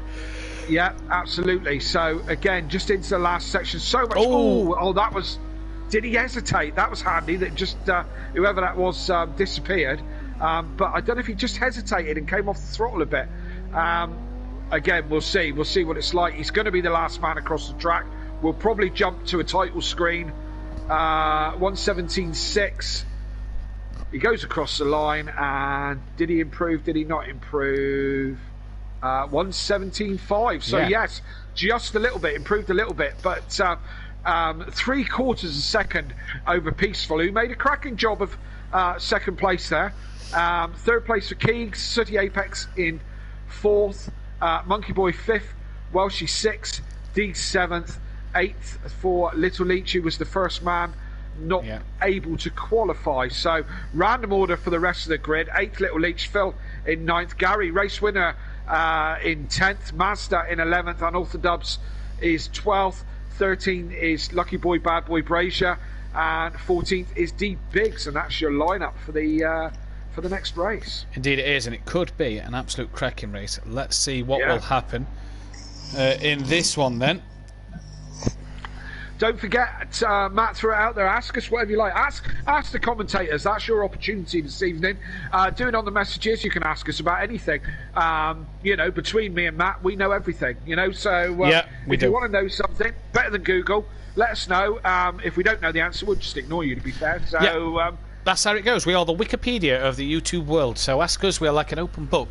Any question you like, we'll answer it. As you see, the sun fully setting now and the lights starting to take over on the circuit now. So we're pretty much, you see a bit of sunlight still around, but not a great deal. We are more artificial light than natural light. And we are waiting for the drivers to just ready up for the final time this evening, round 14. Which takes us to next week, round 15-16, Indianapolis road course for round 15 and 16. Join us for that one in what should be an absolute cracking race. Just while we wait for these drivers to sync up, Gary now has a 30-point lead in the championship over Big Boy Brazier. Little Leach moved himself up above Emo Guy in that one. Peaceful went up quite a bit there. Keegs as well jumped above Phil and Welshie. Phil as well jumped Welshie. Unorthodox moving himself quite a fair way up the table and away from that relegation battle by 30 points now. Bottom two, don't forget, go down at the end of the season. And there's still 234 points left up for grabs. Mathematically, Fiore can still win the title, but after tonight, with him not scoring, even if Gary wins the race, that gap will be down to 3 max at minimum, should I say. So next week we could start to see drivers dropping out of the championship, running half the grid in the Pro-Am pretty much can't win that title. So that's already done there. But predictions for race 2, Kelly?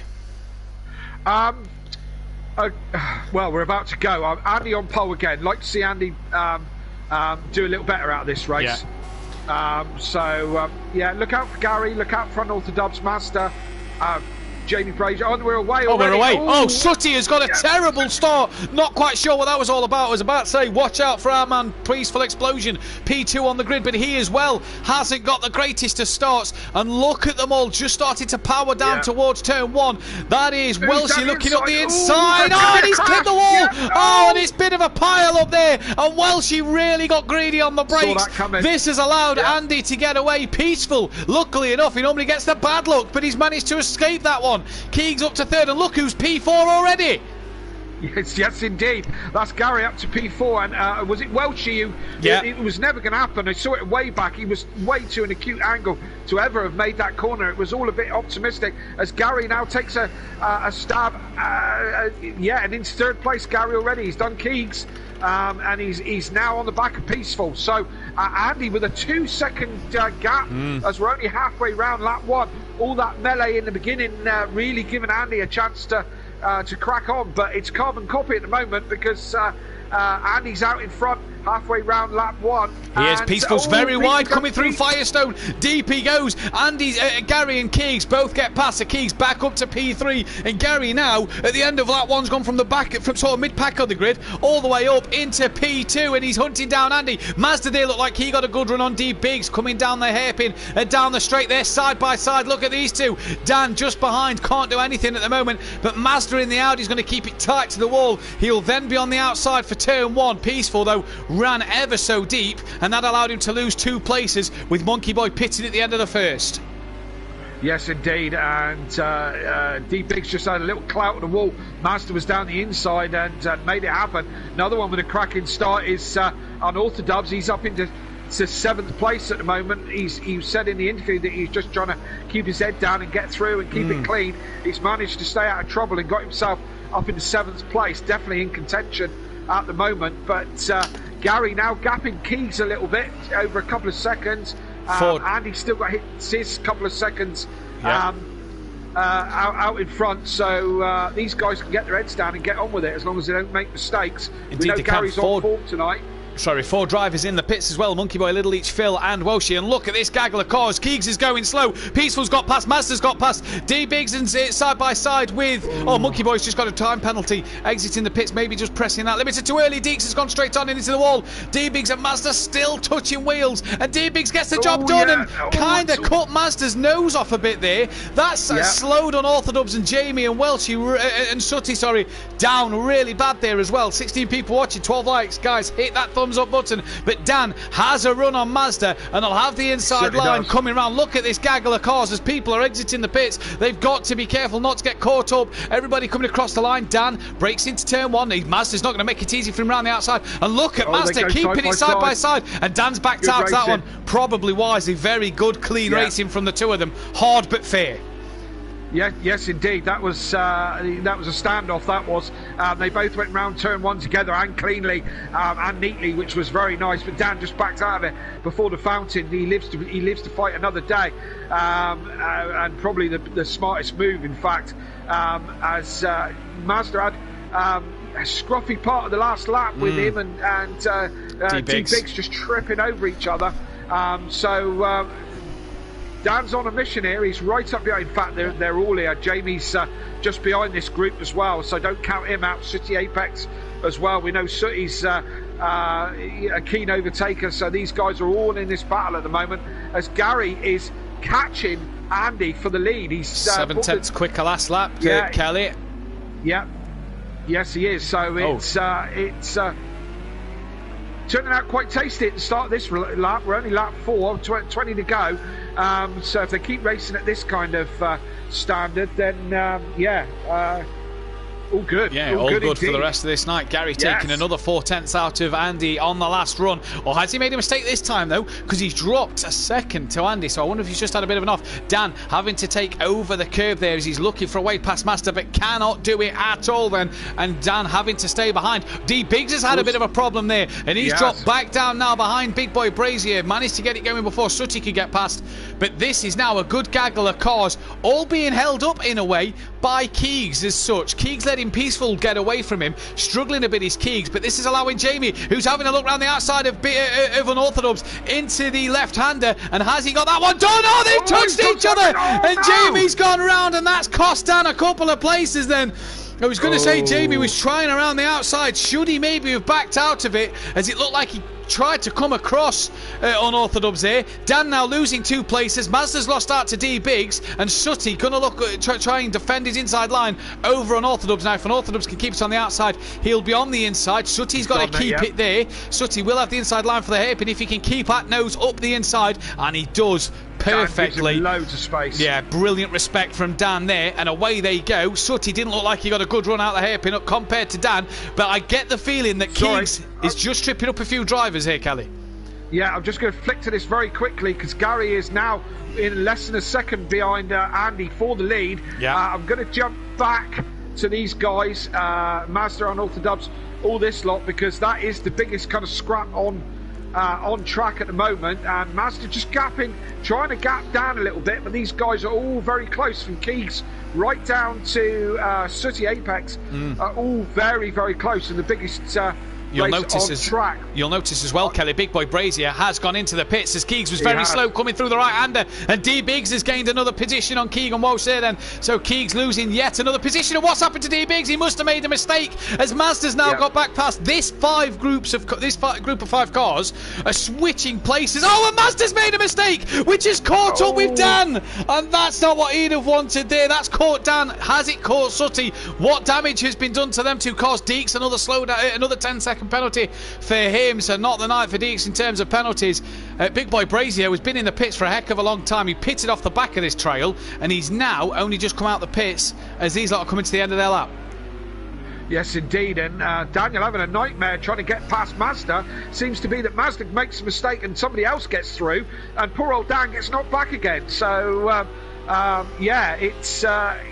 Dan is going to want to clear Mazda. He's going to feel like he's a bit of a unlucky charm in front of him. As well as that, I noticed D Biggs passed Keegs, and then D Biggs had made a mistake, and Mazda got back through, and Dan switched back there, and he's going to look up the inside. Mazda will fight this round the outside, but Dan has got that one done this time around. Sooty was having a little look, and Mazda lets that one go this time around. What can Sooty Apex do behind Mazda? Now, does Mazda have a bit of damage that he's suffering with? But Gary, as we see here at the battle for the lead, is right on the tail of Andy now. Yes, I just jumped to this because Andy's all over the back of Andy now. This is for the race win. We know that Gary's got pace this evening, as we see that as we go on board with him. This is how close they are for the lead as they come round into the hairpin, and so you can see that.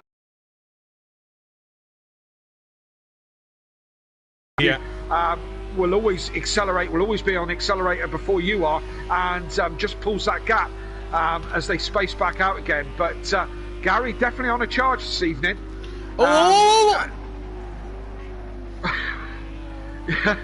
You're right, Matt. Well, I mean, I'm lost for words. On my screen, there was a car parked at the pit exit, and Gary's just driven right through it. I don't know if that was the same on your screen. I didn't see it. That will be on the stream. Looking at the stream now, they're actually just coming down the start straight. They're coming through the hairpin. So watch the stream. There's a car parked on pit exit. I'm watching the stream now, so... he just drove right through it. Who was that then? It was a Lamborghini, was it? It looks like a Lamborghini. I couldn't tell you what coloured Lamborghini, but there was a Lamborghini parked. And for a moment, I thought Gary's not seen this and he's ploughed into the back of it. What's he doing, sort of thing? Because Andy stayed a bit left of the car. Dramas. Crazy. I wonder what you were screaming about. No! What's happened to our man Peaceful? He was third by a great margin. He's P7. I don't know, look, his bonnet's all up. He's certainly put some damage onto that car again. Mazda as well is struggling because Sooty's got past him, and they've all dropped him. They've dropped Mazda. But what's happened to our man? He was P3 by such a gap. Oh, Peaceful. And another week goes on, and Peaceful has no luck whatsoever. And we're so hoping. And look, here we go. Someone coming out of the pits. Yeah, they've both got past there. Senior, I don't know that. Oh, Andy's gone into the wall. Andy's gone straight on at turn 1. He's outbraked himself. No, Andy. And that's gave Gary the race lead here. More importantly as well, Andy then straight on into the wall. What a shame for him. Oh, must have been just lost his bearings a little bit and unsighted by. Could be damage on that car as well. Oh yeah, she's looking like a mess. Yeah. That's going to be a pit stop Andy. for him. That's another race gone by the looks of it. Got to get to lap 18 as well. Don't forget to score points in this race. Peaceful's in the pits. Whatever damage Peaceful's got, it's hurting him. Mazda must have damage as well because he's still behind Sooty. But Gary, what a drive he's had in this second race from mid-pack, back of the grid sort of thing, up into the lead within 8 laps. Dan's trying to copy that, but just can't. He's involved in this battle between Keegs and D-Biggs and Sooty and Mazda. It's now just dropped off to be D-Biggs, Keegs and himself. But oh dear, dear, dear. Andy and Peaceful, what has happened to them today? Indeed, I think Gary's had all the luck that Peaceful was looking for this evening. Gary, managed to clear a lot in early doors where Daniels, who had just had a clump into the wall there, don't do that too often, Dan. Andy's gone into the pits, but he's going to have himself a 10-second penalty, speeding in the pit lane maybe for Andy. So not only bad to worse. Not only has he clipped the wall and got damaged, and he's having to pit. He's now got to make sure he finishes 10 seconds ahead of the car behind him come the end of this race to be able to beat him over the time period. But what a terrible night for the class of 97 driver. No teammate, so not scoring big constructors points tonight, and didn't score at all in the first race. It's a terrible, terrible night here. He's already dropped to 7th place. Owen Kings has lost it coming to the fountain. Goes through. Phil as well. Phil's just dropped it. Little H has managed to get past, so Phil dropped it at the fountain. Phil went right round though, so that could be tricky to recover that one from there. Owen Kings has dropped it again. Oh, these guys having an absolute nightmare. I tell you what, the Lamborghinis seem to really struggle tonight. The Lamborghinis have had no end of problems. No, it does seem, and hey. My son gobbing off last night on commentary that the Lamborghinis are better than the Porsches. What does he know on when it comes to a commentary point of view? What does he know? You little young whippersnapper, keep gobbing off about motorsport. What does he know about anything? What does he know about it? Yeah, silly boy. Silly boy. But he's P3, he's back onto the podium at the moment, and he's right on the back of D Biggs. Just seen in the comments, Neil, I see that heart in mouth for Gary. That'll obviously be on the pit exit moment. And Ariel, aka Don Production, saying, Gary boy. Guys, 18 people watching, hit that thumbs up button. Let's get this video to as many likes as possible. As we see Dan chasing down D Biggs. Obviously, there's no curiosity left in the world because no one's asked us any questions about anything. No. So, everyone is all filled up with knowledge, so they don't need anything that we've got to say, Matt. So, nothing that we've got to say. If you do think of something, let's have it. Let's stick it in your comments. Talk to us. Talk to us about touring car or Formula One or how the weather's really fantastic here at Long Beach. And I don't know about you, but I need some more Factor 50. I'll come and rub it on your back in a moment, buddy. Thank you, darling. Appreciate that. Introduce the Simplay Hall of Fame. Introduce who would be in the Hall of Fame at Simplay. Oh, there's a shout. Wow. Going over the two seats. Me and Kelly, obviously, we're straight in there. At the top. First two nominees. First two entrants, should I say? Straight in there. You've got to put the champions. So you've got to put the champions. So Big Boy Brazier Pro Am and Gary Pro, and then maybe the constructors of Welshie. Stove Sloth for MC Motorsport last season, and then the Leach brothers for Leach Motorsport last season as well. We may have to do an Hall of Fame, Ariel. I like that thinking. Who's ready for the touring car season in the F1? A few cars been announced. What's been your favourite F1 car so far this season? What's been my favourite? That's been launched. What's been your favourite F1 car launched so far? I tell you what, I mean, there's a lot of teams that I particularly like and I follow. The last few years, it's been Red Bull. I've been a big fan of Red Bull for the last few years, but I'm going back to a team this year that I used to follow quite a lot, which is McLaren. I'm very excited for McLaren this year. I think Danny Rick in the car. Norris is a great little peddler, isn't he? Do you know what I mean? Brilliant little driver. And I think those two in that team with the Merc engine in the back of that car, I think the McLaren's going to do. I think there's a couple of race wins there in that car. I've said that. Yeah, certainly bothering the front end of the thing. So for me, I'm excited. Formula One, I'm excited about the McLarens. What about yourself, Matt? McLaren. I've always been a big McLaren fan. I've always sort of cheered Lewis Hamilton on over the other drivers because he's British, and I like the British people to win all the things. But the McLaren excites me this year. Danny Rick, a fantastic driver. Young Lando, outstanding. And with that Mercedes engine powering them along, I said this to a couple of friends of my dad last season. That McLaren was the best car bar the Red Bull and Mercedes last season, right? Yes, at times the Racing Point outdid it, but I blamed the fact that they had the Mercedes engine for that. McLaren have a great chassis, a great aero team. The things that Zach Brown... D-Biggs! D-Biggs dropped it. Yeah, he's managed to keep it out the wall. Bit of a confusion there. Keegs has moved out the way to let it be lapped, and Dan's been overtaken by D-Biggs in the process. So did Dan... Dan's very honest. Did Dan let him through? I'm just thinking this. Dan's a very honest driver. Did Dan nudge him and give him the place back?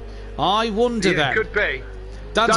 He's a very honest driver, is Dan, and very respectful in that sense. So I'm wondering, I'm wondering if Dan gave him the place back.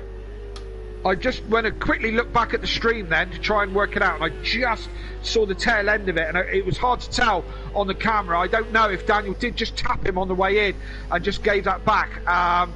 Looked like it to me. That's what I would say would be, my guess on what happened there, wouldn't you? Yeah, I'd say so. But back to what I was saying was, ball that Renault engine in that McLaren, great chassis, great aerodynamic. Zach Brown and the guy on the pit wall, can't remember his name, foreign bloke.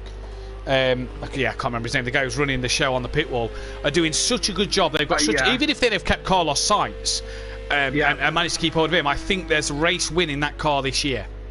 Definitely, I really do. I think that's the best. I think that could be better than the Red Bull this season, if I'm not going to lie.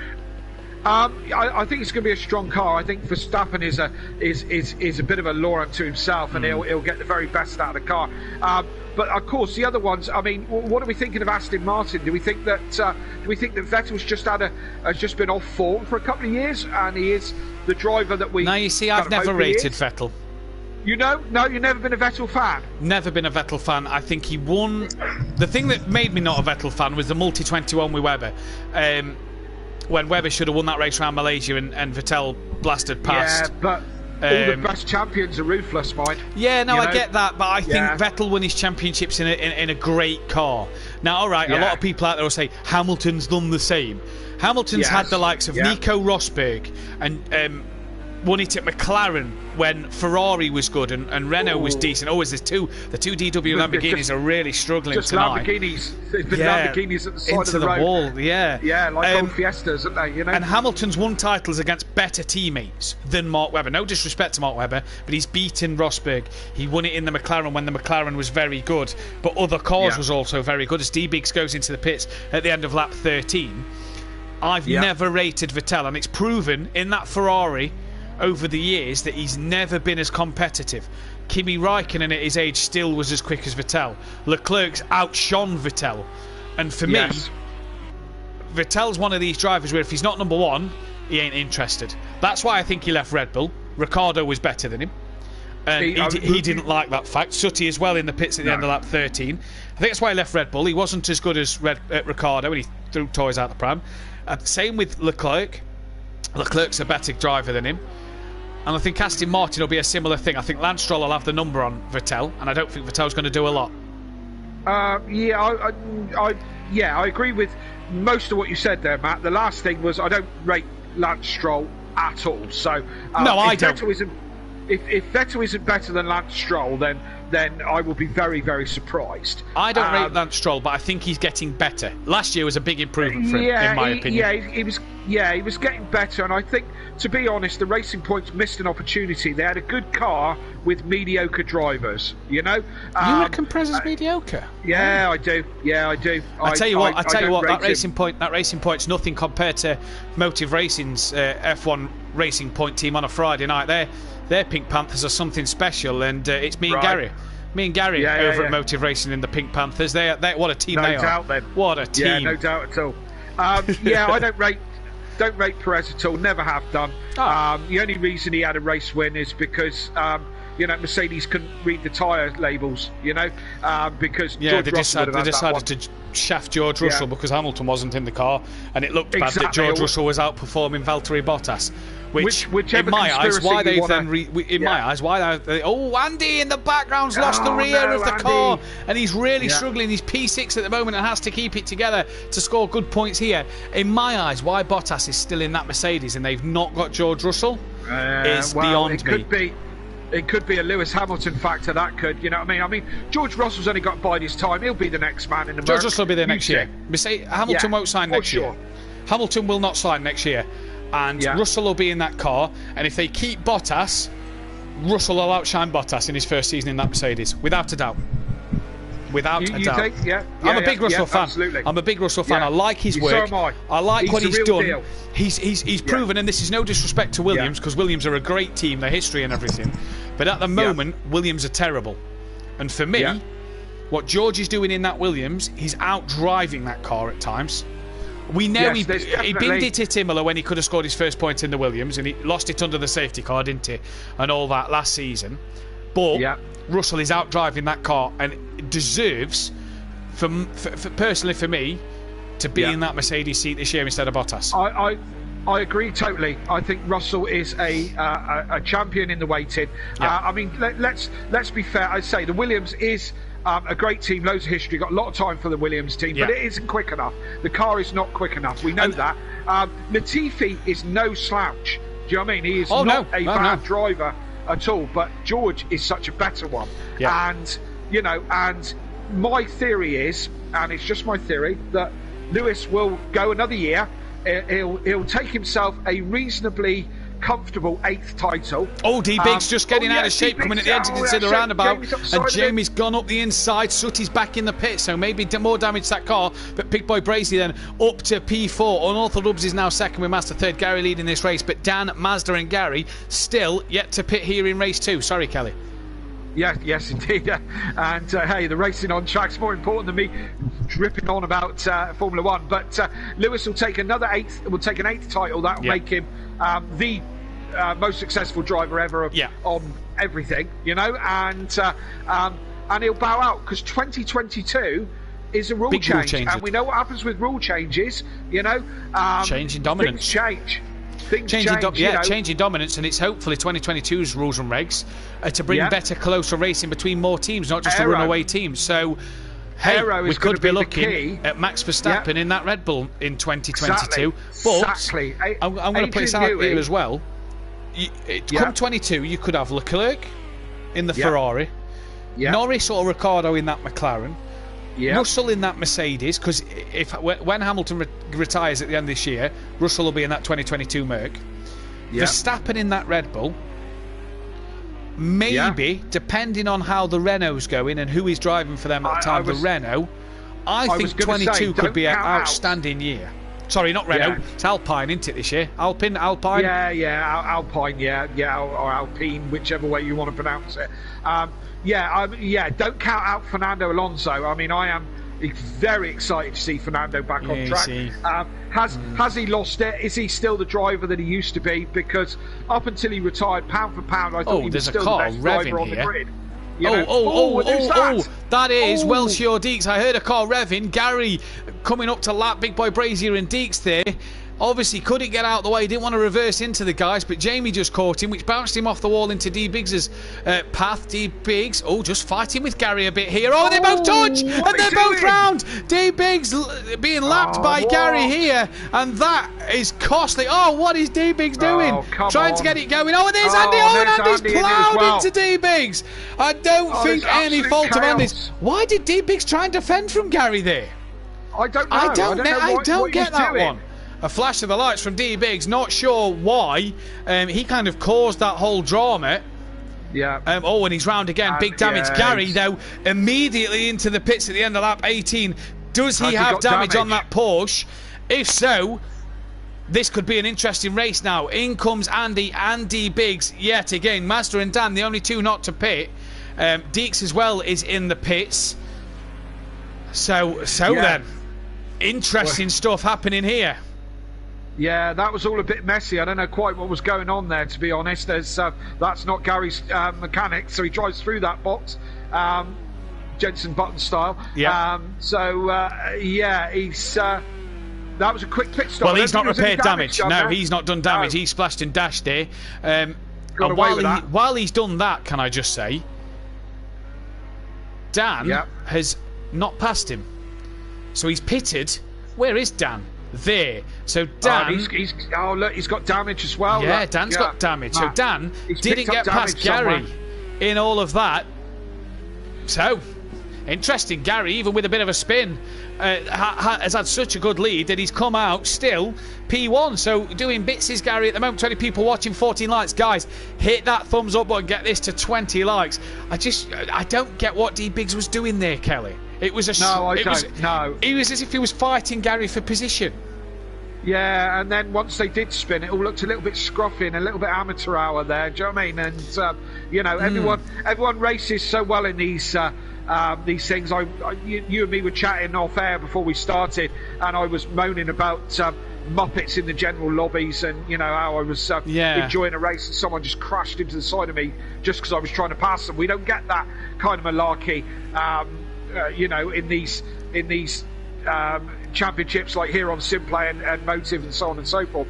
All the guys are very respectful, but that all did just to look a little bit amateur hour there, for D Biggs as Daniel goes into the pits for his mandatory pit stop, and I'm sure there was no real silliness. As his Mazda follows him in as well, by the way. Just to say there, Kelly, sorry.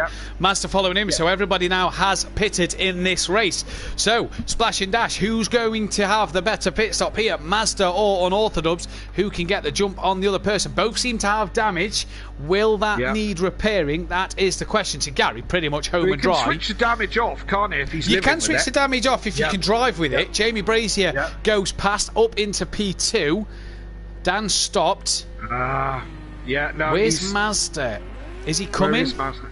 No, still in his pit box. box. He's still in there as well. So Dan's got away. Dan pulled away just as we changed camera there. Big Boy Brazy's now up into second. Mazda clearly has repaired his damage. Where's Peaceful Explosion? That's the question to gain on Mazda. Or is Mazda going to get a P4 here? Peaceful's going to cross the line. And our man's having a bit of a better race, Kelly. Oh, shush. He's only got 4 laps to go. And he's got Mazda. He's got past Mazda then. So easily. Fight to the end maybe between Mazda and Peaceful Explosion here then. Mazda's still not made the end of the pit lane. Oh yeah, there he is, just round turn 1. So Peaceful's got a gap on him, quite a gap. So just keep it all together, Peaceful.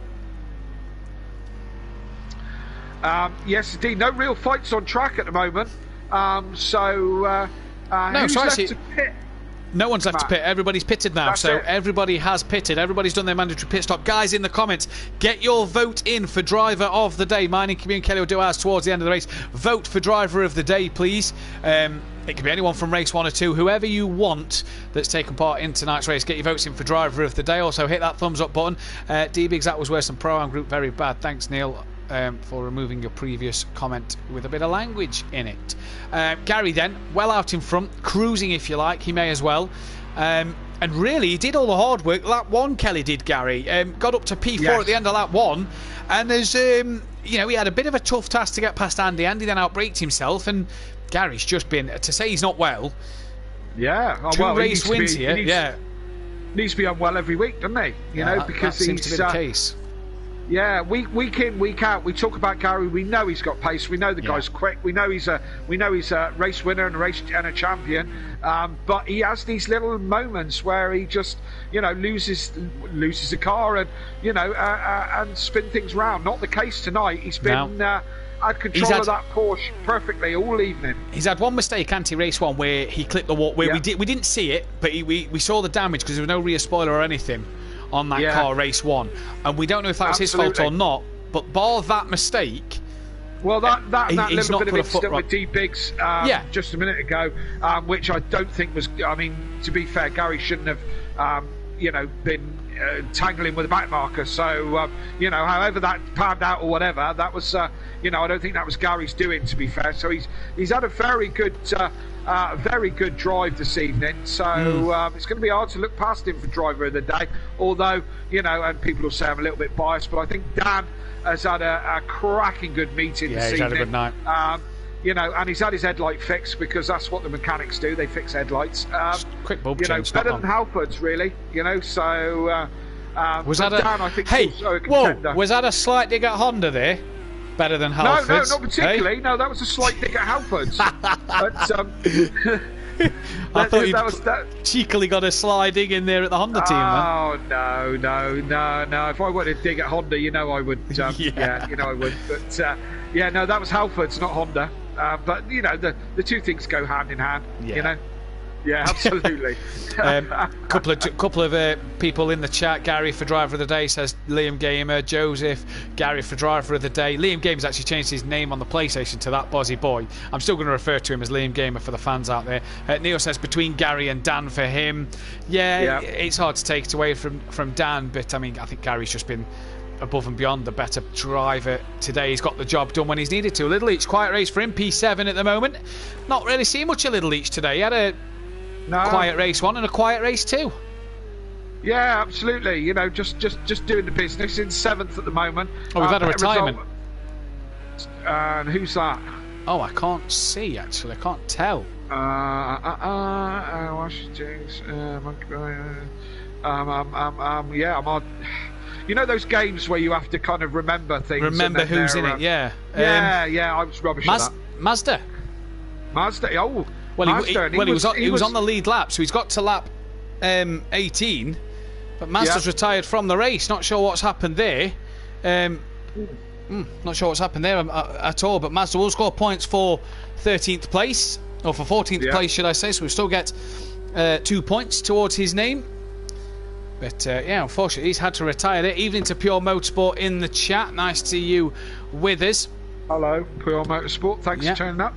Nice to see you here, guys. Leave a like on that video. 20 people watching, 15 likes. Also, get them final comments in for driver of the day, as this man is on his final lap, and I'm going to give it to Gary. It's hard to look. You know, Dan's drove brilliantly. Big Boy Brazier's drove well, 2 podiums. But I think this man's just been better today on the day, to be fair. Well, I'm going to go for Dan. Yeah. I say not because I'm biased, but I probably am. But I think he's just had a really good showing. Yeah. He picked his double points race correctly for the race that he was strong at, or he thought he would be strong at. So that was a smart move. And I think Dan's just driven really, really, really professionally tonight. And proud of the boy. So, you know, for me, it's going to be Dan for my driver of the day. No, don't blame you with that one at all there. Gary then is coming around the final couple of corners. Shame we lost Mazda at the very end. But Gary then looks like he's going to take the double, and I've seen his pace. I think he's been the only man in the 118, so it looks like to have the fastest lap of the race as well. But he's going to cross the line here, and it's going to be a double. I think he ought to be ill a bit more often. The double for Gary, 131 then. And I tell you what, pulling points on Jamie Brazier in that title fight, who looks like he's going to come home P2 in this one. 25 seconds up the road from Unorthodox, so he's well clear of Dan. So P2 it looks like for him. Unorthodox then. Sorry, go on, Kelly. Quite a field spread, isn't there, for a track that's quite so short? You know, and over 24 laps. Quite the field spread, really. Yeah, you know? I think that's due to the amount of damage people may have got that has been sustained. Big Boy Brazier crosses the line for P2, and it's back to Unorthodox, who's actually got Peaceful Explosion gaining on him here. So Peaceful Explosion here could, if Dan doesn't get around this final part of the track right, could nick a podium. Our boy could be on the, well, your boy could be on the podium, but then again, the man we keep cheering for could be on the podium as well. Look how much he's gained on Unorthodox. This could it's not going to be a drag to the line now. Dan looks like he's going to take the P3 narrowly from Peaceful Explosion, who's going to take fourth. A flash of the lights from both of them gentlemen there. Good racing for them too. Peaceful P4. It's good race for Peaceful. He's been on the podium once this year, and that is then his best race since then. Phil, another man on double points, has finished P5 a lap down, with Little Leach P6 a lap down as Mazda left the session there, so I hope all is well. It may be the little one. With Gary earlier on. Keegs P8 for him, so not the best of races for Keegs, but a P8 nonetheless, still points in the championship. Andy, what a poor night, 2 pole positions, and not the best night for him in P9. No, not at all. Sooty Apex coming home in 10th place, bit of a quiet one for Sooty Apex. Looking at fastest lap, look, Gary an 18 dead. Absolutely stonking lap there for him. Monkey Boy in the Forever Forward Racing Constructors seat P11. Welshit will claim P12 with Deeks 13th as well. Look at that, Monkey Boy and Deeks with 50 seconds of penalties. Wow. Speeding in the pit lanes, that is incredible. speeding. I think they were whizzing right off their heads. Surprised they didn't get disqualified for that amount of penalties, to be honest with you. I'm surprised there was no disqualification. Gary, the extra point for fastest lap. What a drive. If Dan and Jamie are listening, if they want to come back in for a final quick word, more than welcome to do so. Just while I redo this table then. So as I go from the points and get rid of this on my statistics, 208 points up for grabs, and Gary leads by 36 at the moment. Fury is all but out of it so far in the championship. Not turning up tonight. His relegation looks all but confirmed, if you ask me. At the moment, Gary then doing well. Little Each now would be above G if G came back in the point standing, so he's officially 4th overall, but obviously with G not coming back, we do believe G is kind of eliminated from that championship for the time being. Like I say, he's more than welcome to come back if he is able to. If not, that's fine. Andy goes above Emo Guy, with Emo Guy not scoring tonight. Peaceful and Sooty again. Dan up above Keegs, Welshie and Phil, so comfortably now in that mid-table section is Dan. That was a good result, good stuff for him. Mazda stays above the bottom two. A bit behind Welshie now, as Welshie and Keegs have outscored Mazda tonight, but still plenty of points up for grabs. Looking at the tables, Mazda, Keegs and Deeks can be out of the running as from next week. But we are joined in the commentary box by Jamie and Dan. Boys, great night for yourself. Dan, that was a struggle at the end. Yeah, me and Andy got bored, so we decided to have a dice, but none of you guys saw it. So no, we didn't see that.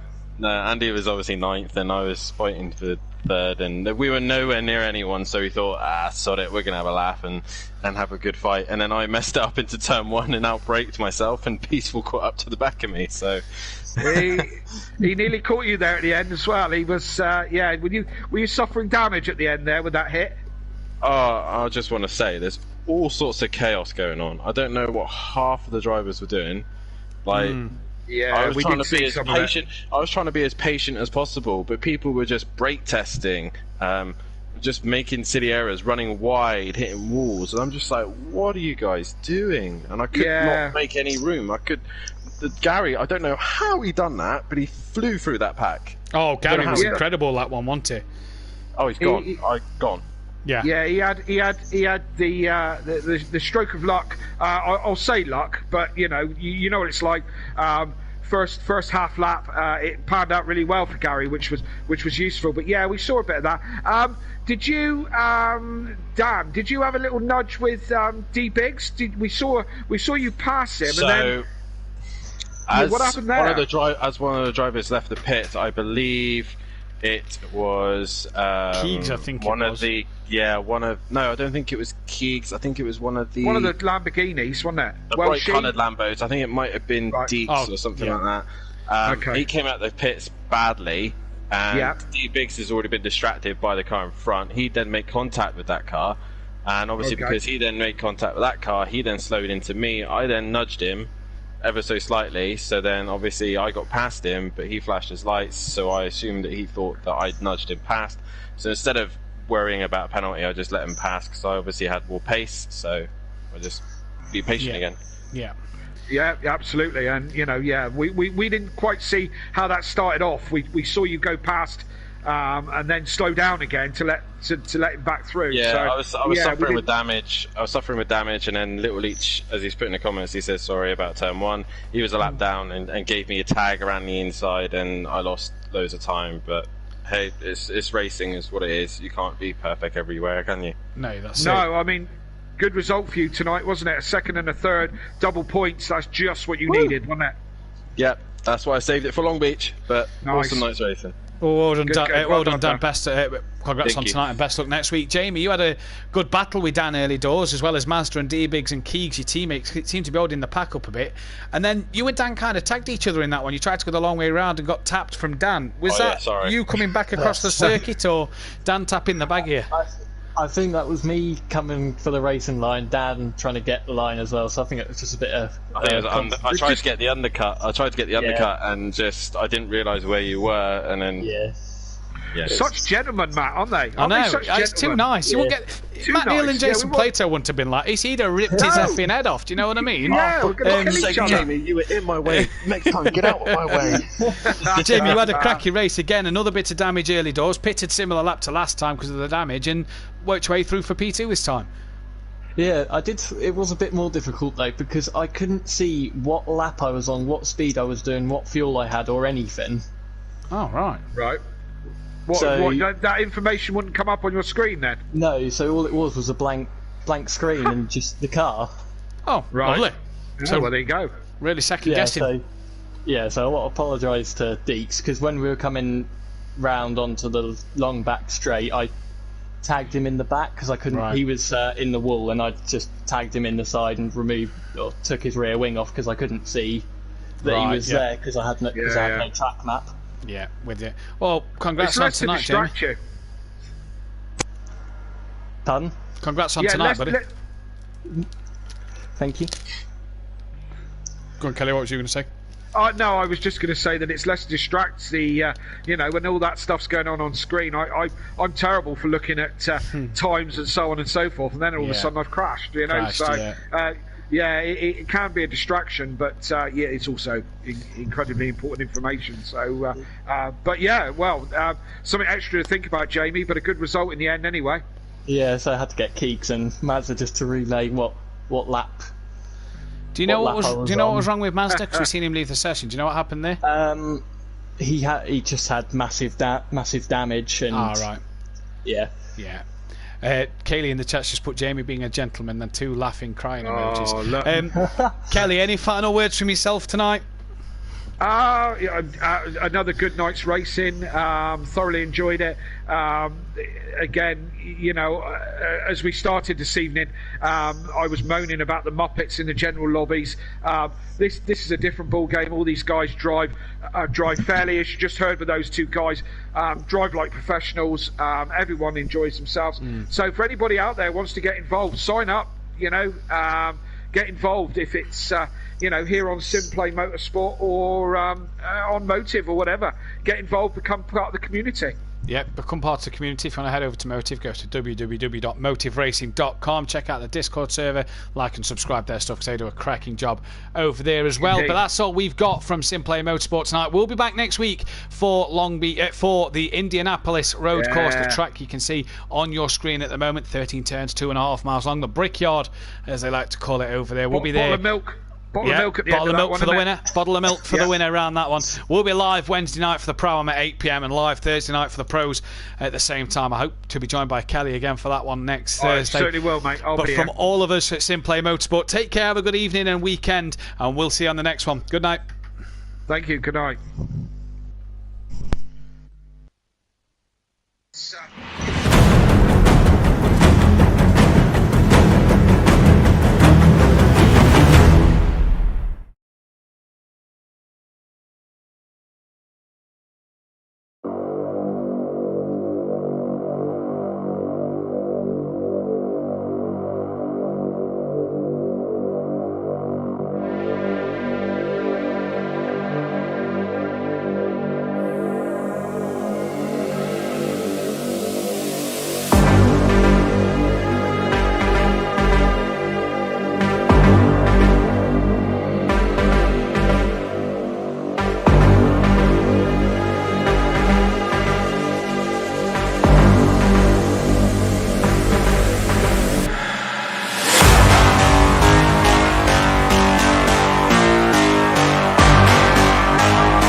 Calling to say I